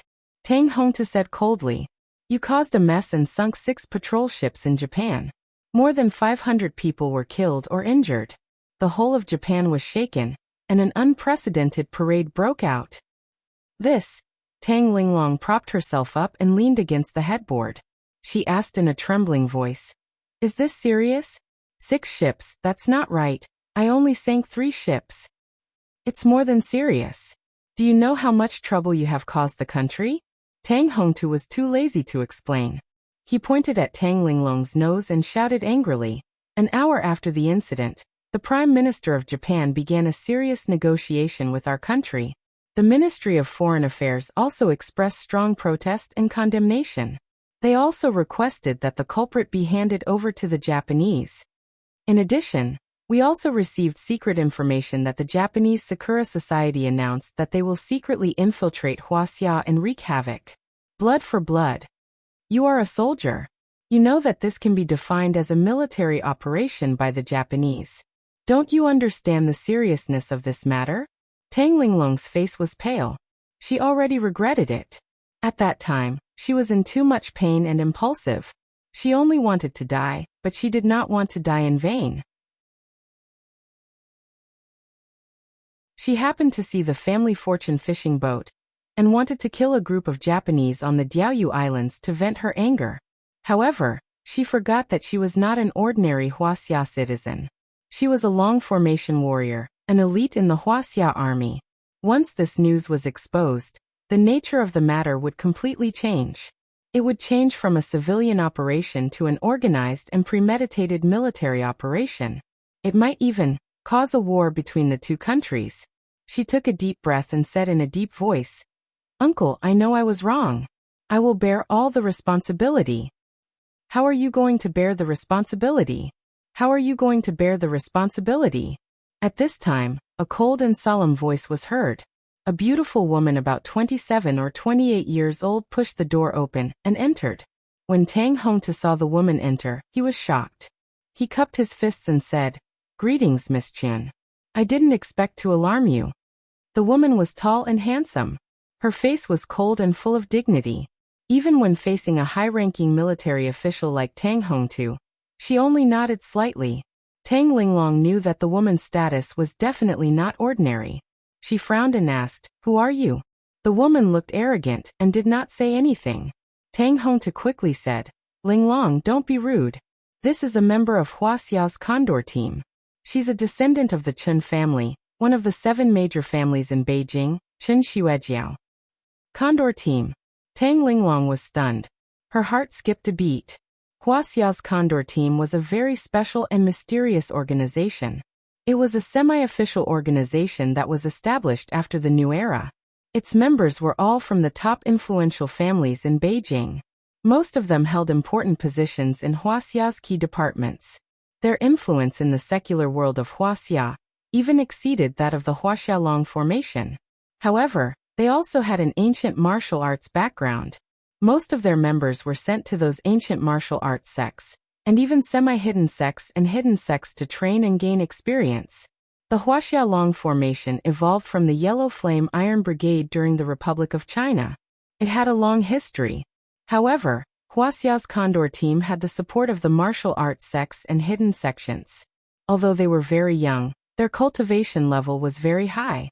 In the past few years, the Condor team had developed rapidly. In terms of overall strength and influence, it had already surpassed the Huaxialong formation. It was said that Qiao Jinjia had wanted to join the Condor team many years ago. However, her wish was not granted. She had been brooding over it all these years.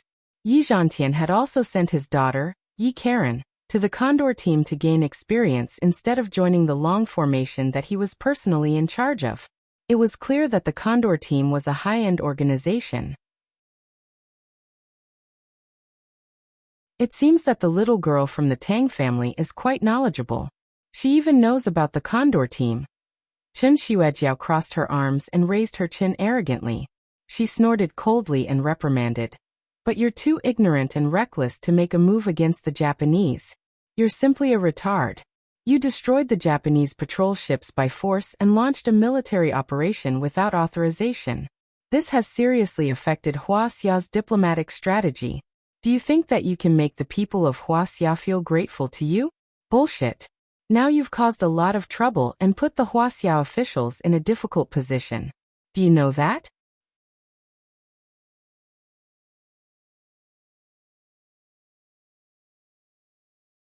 Chapter 400. I've said it before, I'll take responsibility. Tang Linglong's face turned cold as she shouted angrily. Although she knew that she was no match for Chen Xuejiao in terms of power, status, and influence, she could not accept such humiliation. Idiot, how are you going to take responsibility? Chen Xuejiao curled her red lips and said disdainfully, You're a member of Fighting Dragon, an elite in Wuxia's army. Where is the dignity of our country if we hand you over? Where is the dignity of our nation? But if we don't hand you over, how are we going to answer to the Japanese? Can you think of a foolproof plan? Tell me. This. Tang Linglong was stumped by her question. She was tongue-tied and had nothing to say. Her face was tense and solemn. Miss Chen Linglong knows that she's wrong. I hope that the Condor team can give her a chance. Tang Hongtu bowed and said with a smile. She's a patriotic woman after all. She's doing this to protect the dignity of our country and our nation. Officer Tang, you should know that a soldier's first duty is to obey orders from their superiors. She's acting on her own accord and has caused the country to be in a passive position. Is she still worthy of being a soldier? The Tang family is also a military family. How can you teach such a piece of trash? Chen Xuejiao scolded harshly. She did not even give Tang Hongtu any face. Ms. Chen's scolding is reasonable. Tang Hongtu's face was red. He could only agree and apologize.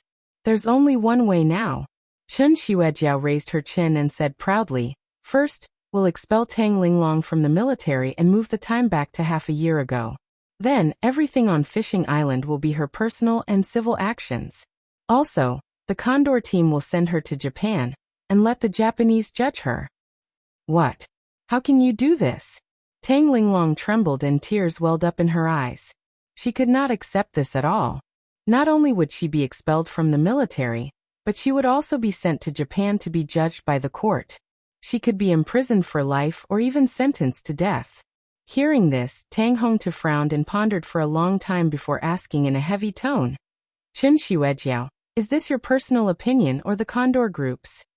This is the opinion of the 7 major families in Beijing, and the Condor team. Of course, I personally think that this is very reasonable. I hope that Zhanlong will fully cooperate with the military. Chen Xuejiao said arrogantly. Tang Hongtu's face stiffened as despair filled his heart. The 7 dominant families of Yanjin were too powerful. They were all top nobles and had the support of martial arts sects and hidden sections. Their strength was far beyond that of Chao Shixiang's family. Their power was too great. They controlled the inside and outside of the Red Wall. The imperial court was high, and the Jianghu was far away. Everything was their power. Their words carried enormous weight. Such a terrifying clan, such a transcendent power, not to mention a small Tang family. Even the head of the Tang family wouldn't be able to shake their decision. He sighed deeply in his heart. Looking at Tang Linglong, he said solemnly, Linglong, you have to be rational. Don't make any unnecessary resistance. Cooperate with the Condor team first. I will definitely protect you. What Condor team? In my opinion, they are just a few sparrows. How dare they decide the fate of my disciple? At this time, an arrogant and cold voice sounded out. Jiang Tian kicked the door open with a bang and walked in with large strides. Master, I have embarrassed you. Tang Linglong looked at Jiang Tian with mixed feelings. She was grateful, ashamed and frustrated. No, you have done well. Jiang Tian reached out and patted her head. He smiled gently and said, You have killed a lot of Japanese and raised the prestige of our country. I am very proud of you. You are Kong Teichu? Chen Xuero looked at Jiang Tian and was slightly shocked. Even though the Condor team was powerful enough to intimidate Wuxia, it was no less powerful than the Huaxialong formation. Even though she was the daughter of the Chen family in Yanjin, Kong Teichu's valiant achievements and fame made her very wary. Since you know it's me, get out of here. Jiang Tian turned around and said coldly, Bitches are pretentious. Who do you think you are to talk to me? Jiang Tian noticed that Chen Xuejiao had also reached the initial transcendent state as soon as he entered the room. To be able to reach the realm of martial Dao Grandmaster before the age of 30 was already amazing in the eyes of others. But in Jiang Tian's eyes she was nothing. Kong Teichu, Don't think that you are so great just because you are the most powerful grandmaster in Wuxia. Do you know that there are at least 80 people in the Yin sect who are as powerful as you? Wuxia is not a place for you to be so arrogant. Chen Xuejiao's face turned red when she heard Chen Fan say bitches are pretentious. Her chest heaved as she shouted angrily. The Chen family was very influential in the political and business world. They controlled the Ministry of Foreign Trade and the Energy and Mineral Department, and had the support of the Yin sect. They were very powerful. They had secret collaborations with many Japanese tycoons and families, and were very imaginative in the international arena. This made the arrogant and domineering Chen Xuejiao act like, everyone has to listen to me, no matter who she was facing. Most importantly, although Jiang Tian was rumored to be a god in the underworld, Chen Xuejiao found that Jiang Tian did not have the powerful aura of a cultivator. When she saw Jiang Tian, she could not help but wonder if these rumors were true. Bitch, I will show you how arrogant I am this time. Jiang Tian's eyes turned cold. He raised his hand and swatted it down as if he was swatting a fly. He snorted and said, "Bitch, kneel down and talk to me." Boom. Boom. Chen Xuejiao felt a violent and irresistible pressure. It was as if tens of thousands of mountains were pressing down on her together. Her cultivation could not withstand such pressure at all. The bones in her body creaked as if they were about to break. Her body sank and her knees bent uncontrollably. She knelt on the ground. Kong Teichu, let go of me. I am a member of the Condor team. I am a disciple of Wu Dang sect. I am the daughter of the Chen family of Yanjin. How dare you touch me? Chen Xuejiao struggled and tried her best to exert her transcendent stage cultivation, but to no avail. So what if you are from the Condor team? So what if you are from Wu Dang sect? What bullshit is the Chen family? They are nothing in my eyes. How dare you use them as your trump card? As Jiang Tian's hand pressed down, she was still lying on the ground like a toad despite the humiliation and resentment on her face. This, Master Kong. Tang Hongtu was once again at a loss for words. He could not believe what he had just seen. Even in the eyes of Tang Hongtu, the Condor team was not to be trifled with because they had the support of the sects and even the Yin sects. The Chen family of Yanjin was even more influential in Wuxia. Chao Shixiang's family and the Tang family of Linzhou City were too far away from them. Jiang Tian's performance had shocked him. It was the first time he had seen such a domineering person. Jiang Tian truly did things his own way, running amok without fear. It was as if wherever he went, it was his territory. Wherever he went, everything there would belong to him. Everything had to submit to him, and he had to listen to his orders. With such an overbearing overlord, no matter where he went, he would be the king of the world. To Tang Hongtu, Chen Xuejiao was like a princess. She was superior and could not be disrespected or offended. However, with Jiang Tian, everything had changed. The daughter of the Chen family, who used to be a member of the Condor team, was forced to kneel on the ground by Jiang Tian. Whether it was the Condor team, the Chen family of Yanjin, or even the semi-hidden Wu Dang sect, they were just ants in Jiang Tian's eyes. So what if I hit you? Is the Condor team that powerful? What's so great about Wu Dang sect and the Yin sects? Jiang Tian snorted arrogantly.